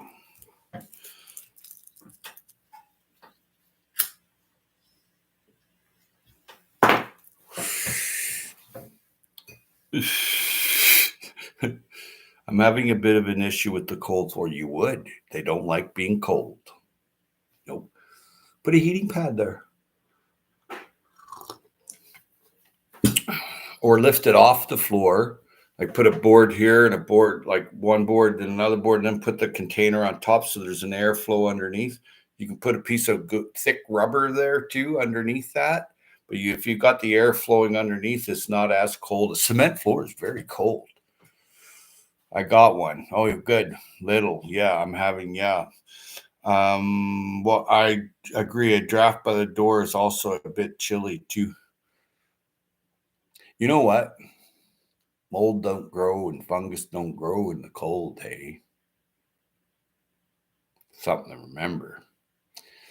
But my trees are doing okay, but my calamondin is really suffering. Needs probably some fertilizer. And don't mix your fertilizer and put it on top so when you water on top, it kind of comes down. Don't put it up against the tree. Calamondins are heavy feeders, dude. They like their nutrients. I've got a brand new calamondin right here. Well, it takes time to recover, Maybe I should give it more. Well, you'll figure it out because you're a smart guy. I'm not there. I can just throw stuff out, but they're heavy feeders, man. Citrus are heavy, heavy feeders. And it's as simple as that. And they like a loose medium. They don't like a compact soil. They like a loose medium. and they like slightly acidic. So what I do is what they sell you at the store for rhodos, azaleas, or blueberries, excuse me, is what I use on my citrus. It's high in phosphorus. So I'm just scared to burn the root. Well, don't put it on the root, Bill. Just put a little tiny bit. Blueberry fertilizer, that'll do it. I hear it's good. Yes, yes. Blueberry, azalea, and rhododendrons are all under the same genus, man. Right? So they can be all grafted onto each other. So they're acidic lovers. Now, citrus are not exactly citrus lovers, but they are, or they're acidic lovers, but they are slightly acidic lovers. So when you put your fertilizer on, don't mix it into the soil. No, no, no, no, no. You're going to burn them. They're very sensitive. You put it on top of the soil, on the outside of the pot, but not quite on the outside, just in a little bit, and sprinkle a little bit, just like you would put salt on a burger. Okay. So then when you water around that, and it soaks into it. And use an organic based fertilizer and low fertilizer, like a 8, 10, 6 or something like that. I don't know if I'm smart. I could be clever though. It's a lot smarter than me. I'm just going by what I've learned. Yeah, but you're very kind. But the citrus growing inside is not an easy thing to do. It's not. They're very finicky. And if you provide the right air current, the right warmth, the right water, they don't like chlorine water, man. They like rainwater, and they like misting. They missed him. Hey, you missed him. He left an hour ago. Just kidding. My dad watered all. I have 633 citrus mix called Down to Earth. Yeah, that's pretty low, Bill. That's really low. A 695 would be probably because you're where it's cold. So yeah, you don't want a high nitrogen. You don't want them to grow really fast if it's low lighting conditions, like in the. I don't know. Do you put your citrus outside in the harden off and then put them out in the summer? Because that's what I do here. But I have to be very careful, even growing outside. If the humidity isn't there, I have to go and add some misting. And it's just a walk by and mist. But again, I use sterile water. I use reverse osmosis water inside for misting. Right? Yeah. My dad watered all his house plants with tea because the plants didn't like the water. They loved it. Mm-hmm. And I have a 18710 fruit and citrus fertilizer. That's a little high there, Bill. Now, it's not really high if you're actually at the beginning of the growing season. That's okay. But I wouldn't put that on the fall and you're bringing it inside. I wouldn't do that. But I definitely would just before putting them outside or heavy light conditions. And that's, citrus, you should be able to grow any citrus inside and pollinate and make new citrus inside. And it all comes down to air quality. Like if it's stagnant air, you're going to have some serious issues. But if you've got airflow, good airflow, citrus love good airflow. Even if they're not looked after well, they still really love an airflow. They like that the leaf to move like that, and then the air is going over the stomata. It's feeding the CO2 to the citrus leaf. And it gets plugged up. Hey, there's this black fungal blights and crap like that, dust, whatever it is. So a good washing, like today or tomorrow, sometime in the next couple of days, I'm taking all my citrus outside except my largest ones because I can't move them without help. Yeah. Yeah. But I'm going to hit them with the hose. right? That's what I do. I like to hit them and constantly clean it. That's just it. Dealing with the bugs in the fall. I don't like the bugs. I put them in the window. Nice. I can't remember what he had growing. I have okay. Dealing with the bug. Okay. I can see my top roots on top of my soil a bit. Yeah, that's perfect. Just to keep air over them. That's perfect. Is that correct? Yes. Or should I cover them? No. I know I have to see the taproot to keep it from trunk rot. Yes, it's imperative. It's absolutely imperative. See, once the like here, what guys and girls do here is that once it gets so big, they put it out in the springtime and get it seated under an overhang near the house in a southern position. Because it's of a large size citrus, it will actually be able to establish. I made that mistake lots. I tried to keep putting out citrus that I was growing, but they have to be large. And then the styrofoam, those noodles they use in the swimming pool, the long noodles, and it's styrofoam. You can put it on your pipes so they don't freeze. You put that around your citrus trunk, and then cover it with a blanket for like say 2 or 3 weeks in the wintertime. You can't have it too cold. And here, man, they grow grapefruit. Okay. They grow any citrus here, but they have to take care of them, right? They can't get cold. They can't go with no humidity. They can't go with no airflow. It's impossible. I've tried.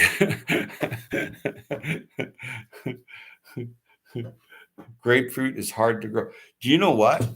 Grapefruit's easy to grow. I thought so too. But grapefruit, I thought, well, because I tried and it didn't work.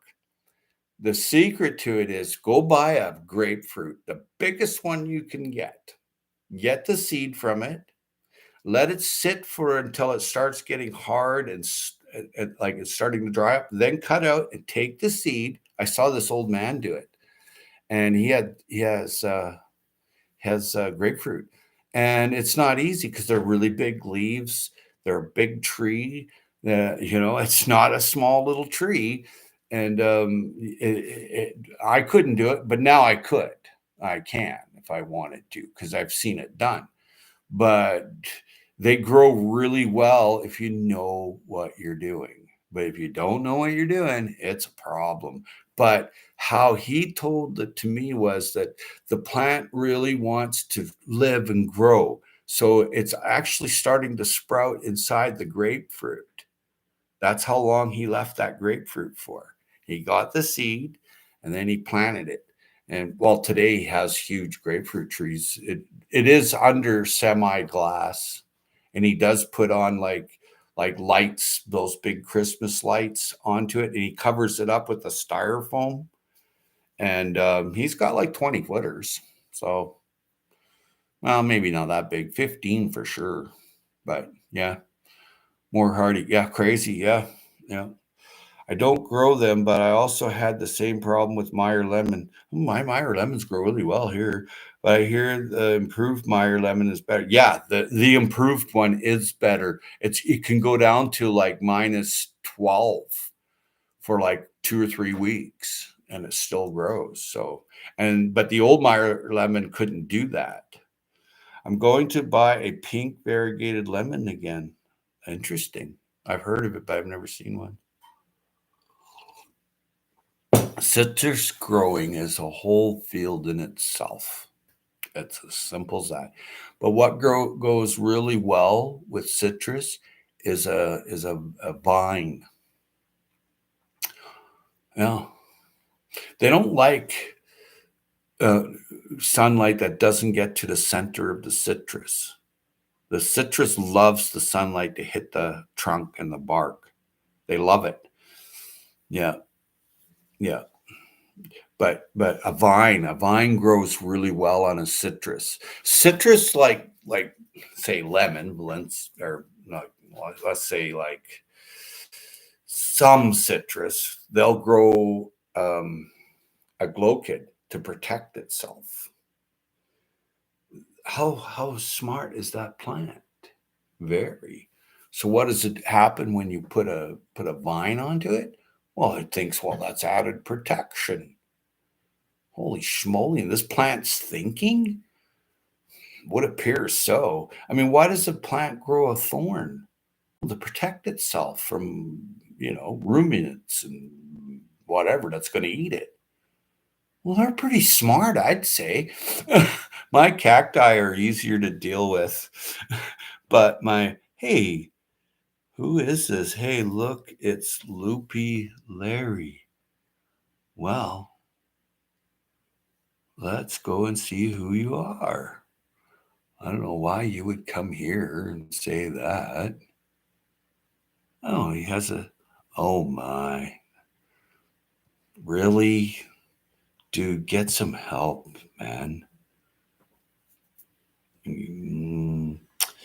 Hide user on this channel. Yeah, that's for you.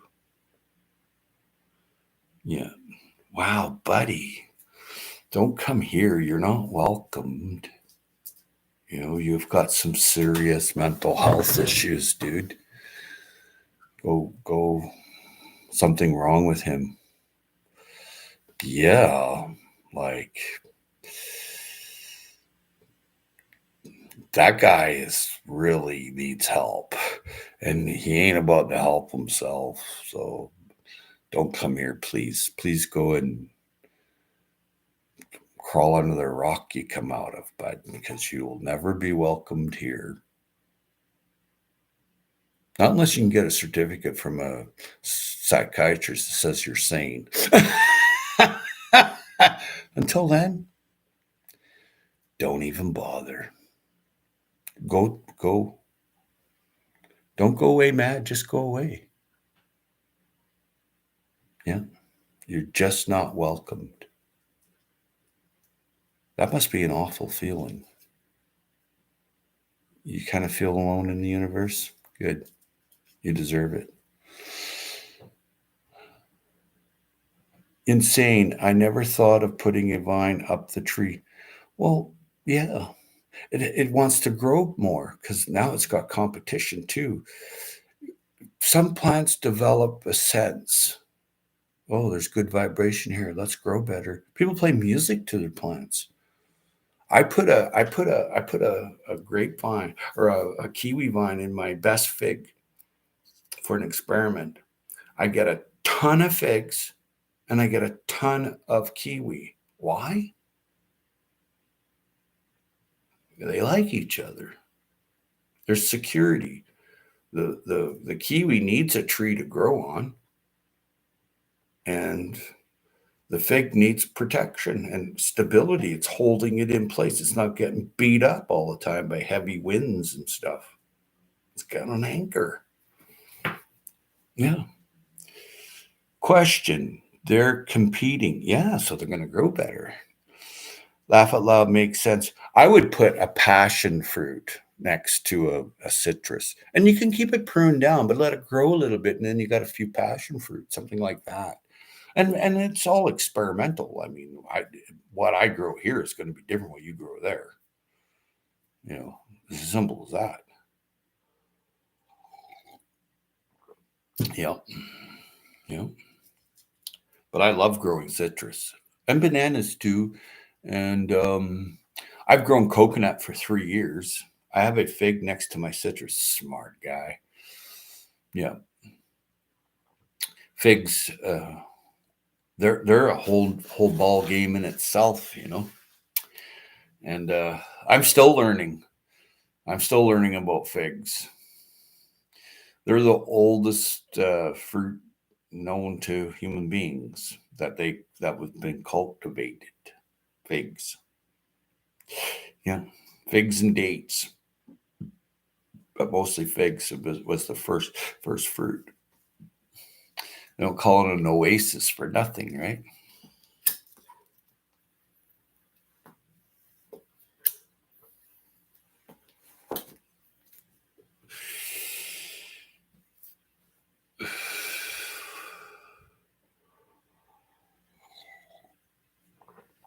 Bill, something wrong with him. Not right in the head. You got that right. Oh my gosh. People from Newfoundland have a different take than others, hey? Yeah. It's always fun to see their take. Something wrong with him. Out here out west, from here to California. So, well, they got this ideology that's way different than people in the East, like off the rock. It's just way freaking different. Whoa, why am I smoking? There we go. My grandfather, he was a great judge of character of people's constitution. And he'd say, oh, don't hang out with that one. He's the wrong one. Yeah. He's wrong, that fellow. He's not right in the head. And if it progressed to where he would say that he's not right in the head, then he's already told you. And then eventually, about the third time, he doesn't say anything anymore. Newfie, some of them, you don't know what they're going to say. You don't know what the hell they're going to say. And that's good. That's creative. I like it. There's some statistics. The best water comes from Newfoundland. It's sweet. The best fish comes from Newfoundland. The best people come from there. I'm not saying that there's not good people on the rest of the planet, but did you know, anywhere I go in, like when I was younger in Newfoundland, anywhere I went, it was come in, you sat at the table and they fed you. They didn't say, oh, it's supper time, go home. They didn't lock their door. If someone broke into their house, I mean, the whole bloody town knows who did it. They seen so-and-so walking down the street.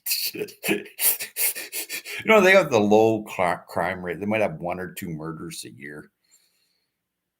I mean, there's some statistics about Newfoundlanders. There's more guns per person in Newfoundland than anywhere else in the world, but they have the lowest crime rate. They don't have more guns than everyone else in the world. They have more guns per person. There's a trick to this. Oh, you're welcome, Bill. Newfie, some of them you don't. Yep. Thank you, Howe. You're welcome. Yes. I agree, and can make it easier to understand or harder to understand depending on who you are. Yeah. Most people get butt hurt. And they see you get butt hurt in Newfoundland. They know your weakness. Don't show your butt hurt and get over yourself in a half-second flat, or you're going to be butt hurt about everything. There's things we say. There's a ways room for more. Yes, way room. Yes. I listen to Americans, try to understand them, and they have no clue. Well, look at that new president there saying he wants to make Canada the 51st state. He should watch himself. Hey, there's a reason why you have the White House in America, because a bunch of Canadians went down there and trashed the place and painted it white in case we had to go and find it again. That's why they have that. Hey, that was a very stupid thing for him to say. I mean, I'm not a political person, but what a stupid thing to say. You really want to piss off a bunch of Canadians? Really? Really? And then called us all a bunch of welfare bums that they're giving us money? Dude, you're not making too many friends. And as a matter of fact, people that are in their grave are turning over.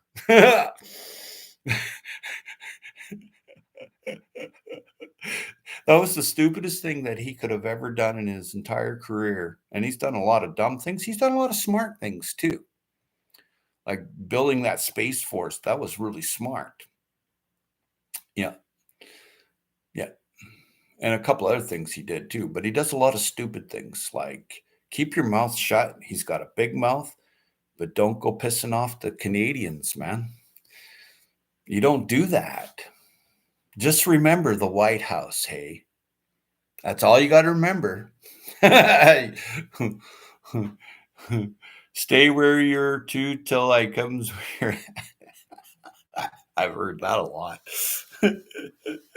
He's serious now. You want me to recite some of the things we say? Yeah. Yeah. Well, the word Canada means the village. Nobody owns the village, you belong to it. When you try to make someone that we own your village, you're going to get a whooping. I'll guarantee you're going to get a freaking whooping. Yep. I can guarantee it. Yeah. A lot of people in this country worked hard to make it a nice country. Unfortunately, we have bozos like anywhere else running the show, but we still worked hard to make this country, and our forefathers and mothers did. And for someone to come along and say, yeah, we own that now, you're going to get a kick in the knackers and a punch in the lip. You're going to look pregnant.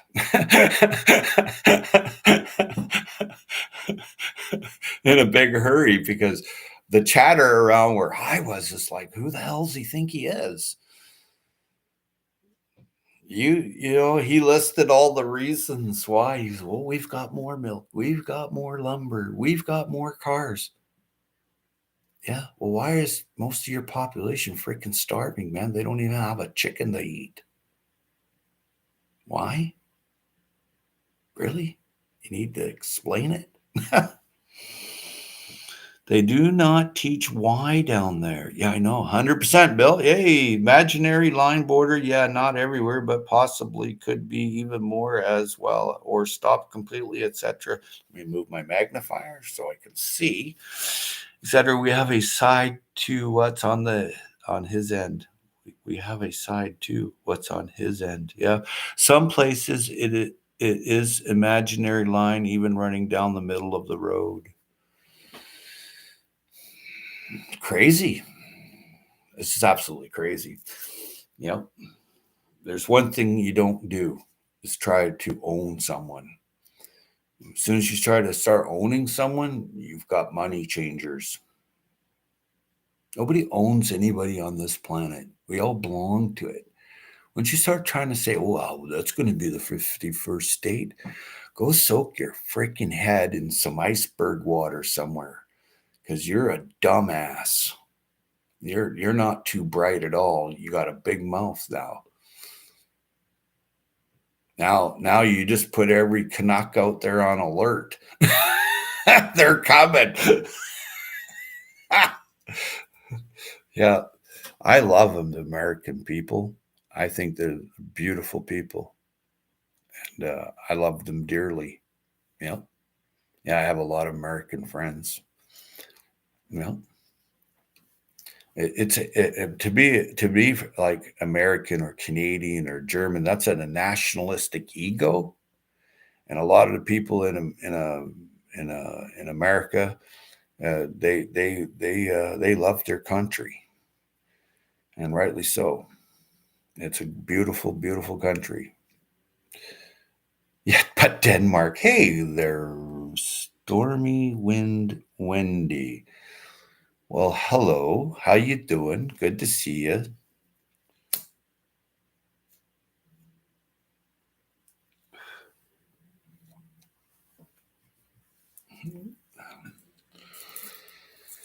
It's me, Howie. Hello. Okay.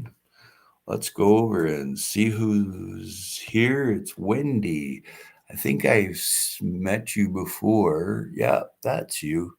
Yeah, you've got a cool channel. Welcome to Stormy Wind. Yeah, you do pretty good music. You're a good singer. Welcome to Stormy Wind. Nice. Troll tax, the Seaways. Yeah. Yeah. Sorry, I've been a while. We've had trouble getting to see.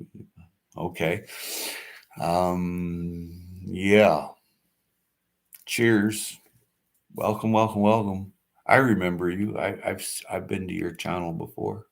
I likes He likes to troll and kind of has the hair for it. Doesn't he look like the trolls from Norway? You know, that's where trolls, the actual ideology comes from. Hey, I have 4 lemon trees. Oh, cool. Very cool. Cheers there, Wendy. Yum.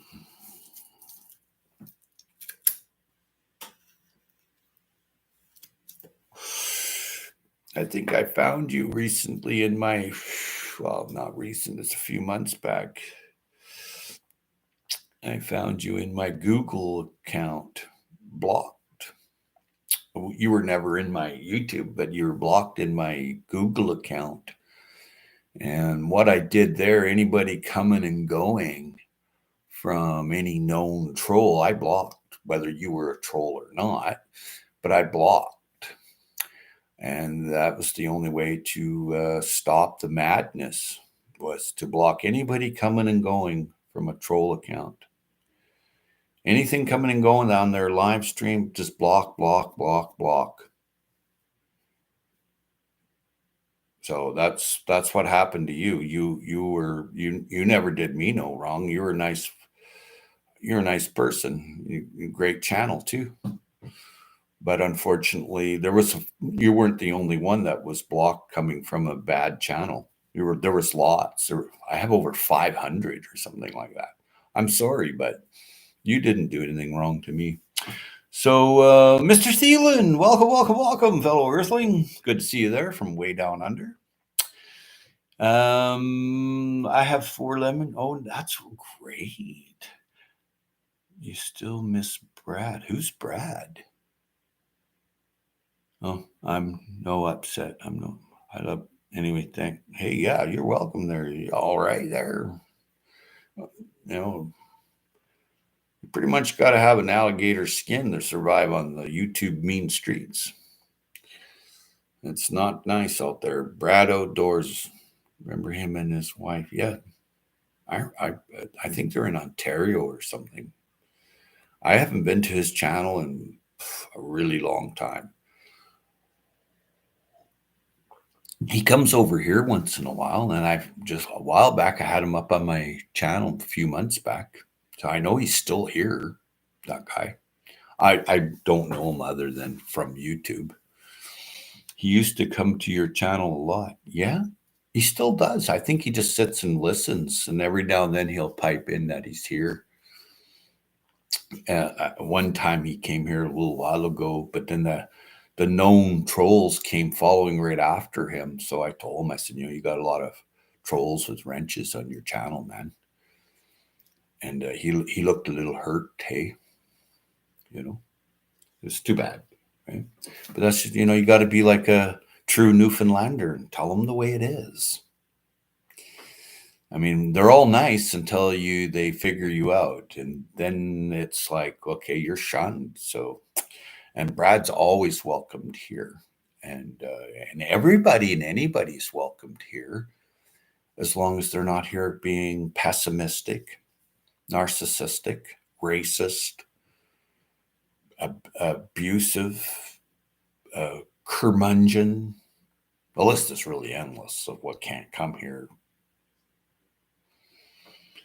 Yes, Bill says. I tried to say hi and he didn't acknowledge me, so he didn't see me. Well, I have no idea. I wouldn't let things get, don't get, I don't let things butt hurt me. I don't care what happens. I'm not going to lose any sleep over anybody on YouTube or anywhere else. My grandfather would say, get over yourself. Don't get too involved. Don't get emotional attachment to something, especially on a screen. And you don't know who the hell's who. My dogs say, let in the boneheads. I like that. What's for dinner tonight? Well, last night I had stuffed eggplant and I had shake and bake chicken. And I had shake and bake chicken. What else did I have? Something else. Oh, leftover quinoa and leftover mashed cauliflower. And I didn't make a video. I wanted to make a video, but I think if I'm going to cook in my next cooking video, I'm just going to have the live stream right in the kitchen and that kind of thing, right? And so, yeah. Yeah. My dog said, letting all the phone heads. How true, hey? I tried to say hi. Okay, okay. I know his wife was jealous of him talking to the. Yeah, you're getting too involved. Way too involved. Who gives a rat's ass about anything like that? Yeah. Bill says, okay, he's got a message for Wendy there. I don't know you and you don't know me, but don't wrap yourself up in people on YouTube. And how true. Most don't have your best interest at heart. Not that everyone wants to hurt someone, but you never know someone. Exactly. Well, I couldn't have said that better myself. Well said there, Bill. You should have been a poetic poetry writer or something, because that's pretty darn good, Bill. Holy shit. But how true, hey? Yeah. That's a bit of love from Bill. That for real, that's love, hey? Well done, Bill. I'm impressed. Drama Sharma. Yeah, yeah. No kidding, hey? Level up. Yeah, no kidding, hey? Well, you know, in your daily life, don't get butthurt, but don't get butthurt over what someone's eating at somewhere or whatever. Wendy says we had meatloaf with ground turkey and sweet potato and peas. Well, isn't that nice, hey? That's pretty good. I was out looking around for tuna past few days because I like to buy my wild albacore tuna and vacuum packed. Yeah. And I ended up finding out about my herring already. So I'm getting 60 pounds of herring on the 11th, Bill, and they're big, like big herring, right? And I like moose meatloaf. It's my favorite caribou meatloaf. I mean, with the little bog berries, the little, and partridge berries. Put a few of them in there. It's delicious. I like good food, and I'm a foodie, but I don't do enough of putting up my cooking. Like what I do it for not cooking, and it's just on the fly, super healthy food. So a friend of mine's been encouraging me just to move my computer into the kitchen and hook up the camera. I got this new camera and have an overhead shot instead of trying to show the plate and all that. And just when you're going live, this is the start of the meal and this is the end. Why not? So it's going to be a little tough when I cook outside. I like to cook outside on the ground. I know some people are like, you have that house there, Howie. Why are you cooking there? Well, it stinks up the house, man. And you got to air it out, especially when you're cooking fish, stuff like that. Who wants that smell in the house? You got to pretty much repaint the house to get it to smell good. So I like to cook outside. I love outdoor cooked food. Yeah, it's the best. There is nothing better. Nope. I like to cook a certain things outside. And steak's one of them. Salmon is another. Outside. Yeah. I like it cooked outside. Right. Yeah.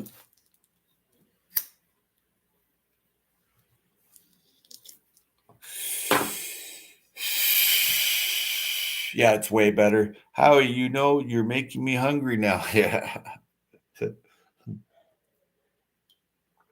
Me too. I was eating the leftover aubergine or the eggplant. I was eating that this morning with the leftover shake and bake chicken. I hope I didn't miss anybody. Mr. Thielen came in. It was good to see him. There he is, better outside. Yep. Yep. Good to see you there, Mr. Thielen.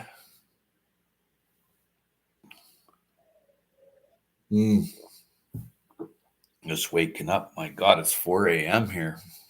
But, across Canada, it's 7 a.m. So, but yeah, cooking outside is the best. It's the best. Yeah. Whether you're on the barbecue or you've got a wood fire is the best. They have wood fire ovens here at different restaurants in the rural areas. They have like a wood fire for bread oven, like their bread. I'll tell you right now, that bread tastes pretty darn good. I don't eat bread anymore because such a high carb. Carbs are dirty fuel. Yeah, plugs up the mitochondria, man. I'm not into that. But if you're working out and you're working hard and climbing Mount Everest, go ahead, snack on your bread. Probably help you. But other than that, and I got it from like some very good resource. Very good. I have this little stove I take in the woods. I think I saw that. It folds out, man. Make food on that. Only make small amounts, but good. That's all you want. It's just you. You don't need to cook for an army. You know? Yeah. The horizon is getting brighter here, and the house is cracking. Temperature is starting to change outside. I bet it is. You keep that wood fire going. Yeah. It takes a long time for that house to cool down once it's heated up with wood heat. It just feels so much better, that radiant heat from wood, hey? Yep.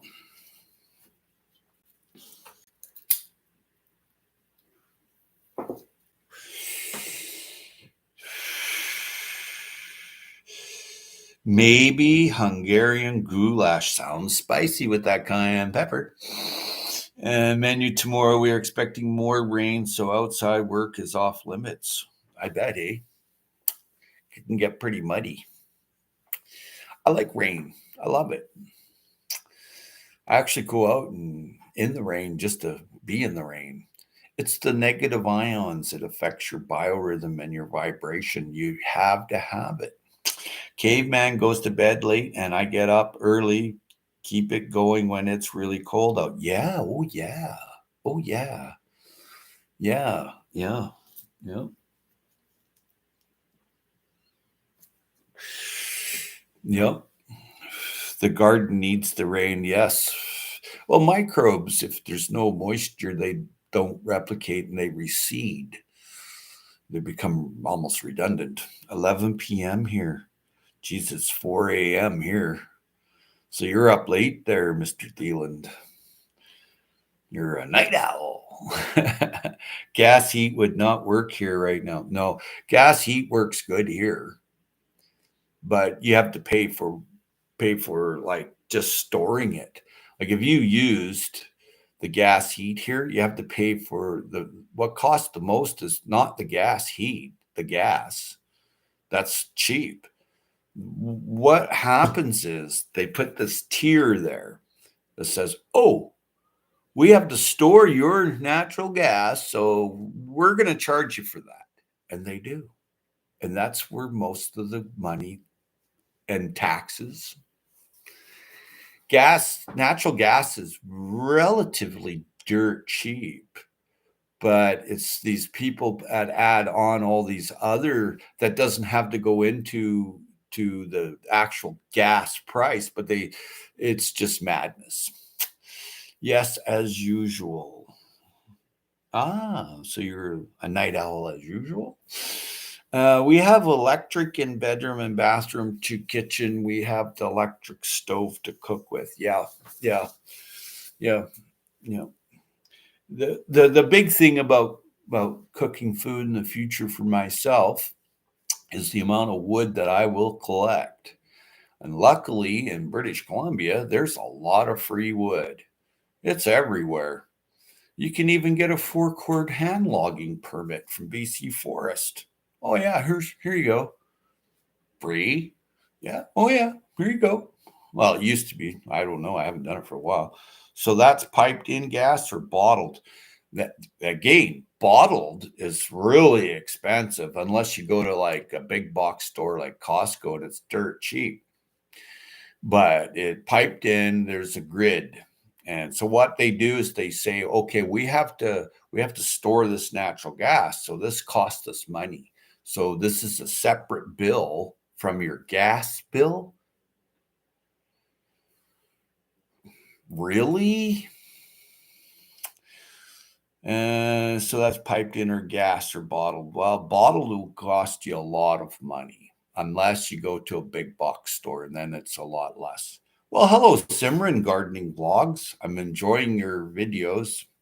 I've been enjoying your live streams too. Making soil and looking after the plants the way you do. That's so awesome. You have such a good life.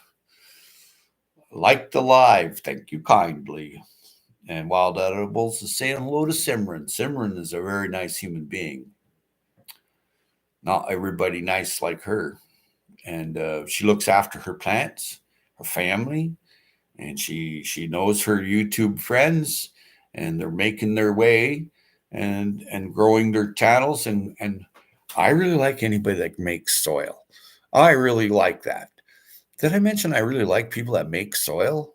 So make soil and Howie will like you more. Howie, your video of forest is good. Yeah, it was a little dark. I'm not an expert in technology. Just making my way, just like you, right? And and so I see a lot of similarities when you start talking about compost. Well, Rick talks about Mr. Thielen there talks about compost. It's called compost. Yeah, yeah, exactly. I mean, that's all there is. That's what's in nature is compost. I mean, the leaves fall off the tree or twigs or the little birdie died or a bug or a bird had a poop. That's called biomass. Green, brown, green, brown, green, brown, green, brown. In the northern hemisphere, then you get a slowdown of the microbial, it gets cold. And then in the spring, the summer, it's all back in action again.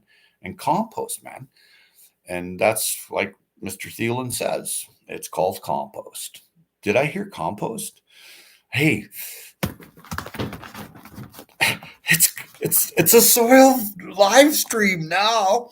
There, Dave. It's a soil live stream. Dave loves making soil. Oh, he does. He sits there with his tractor. I'm no crap in here, and he lifts his compost. He knows that oxygen has to get in there, and he has to turn it around. It's a little more than what I would do, but it's darn impressive. I'm going to take a nap now. Bye, David Carlisle. You have a great nap there, Mr. Carlisle. Yeah. Shaking the computer. You have a good nap there, David Carlisle. Bye, David Carlisle.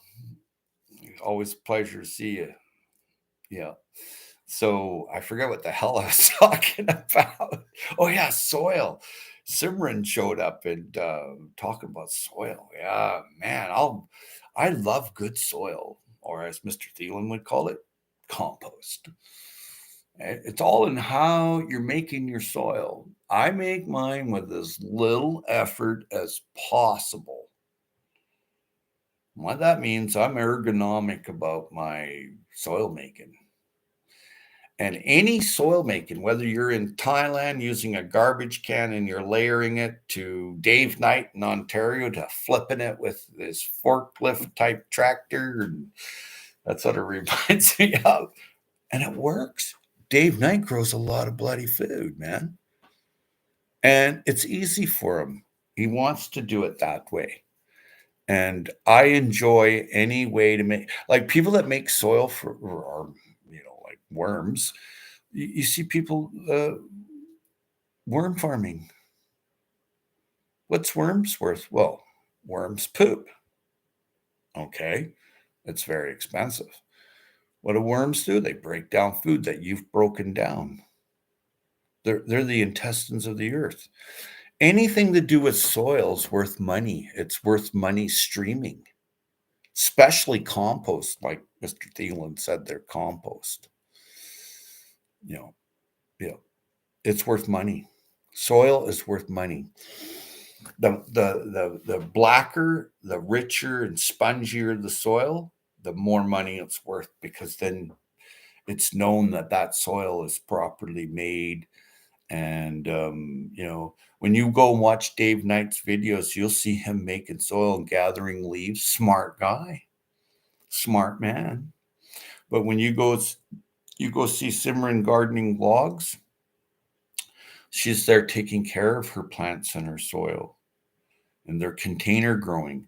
And container growing is one of my favorites, if not my favorite way of growing, because I had to learn a lot to keep that plant alive.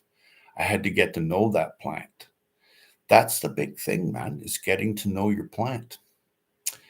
And yeah, what happened there? I've been on here for 2 hours and 26 minutes. Man, I got the gift for gab, don't I?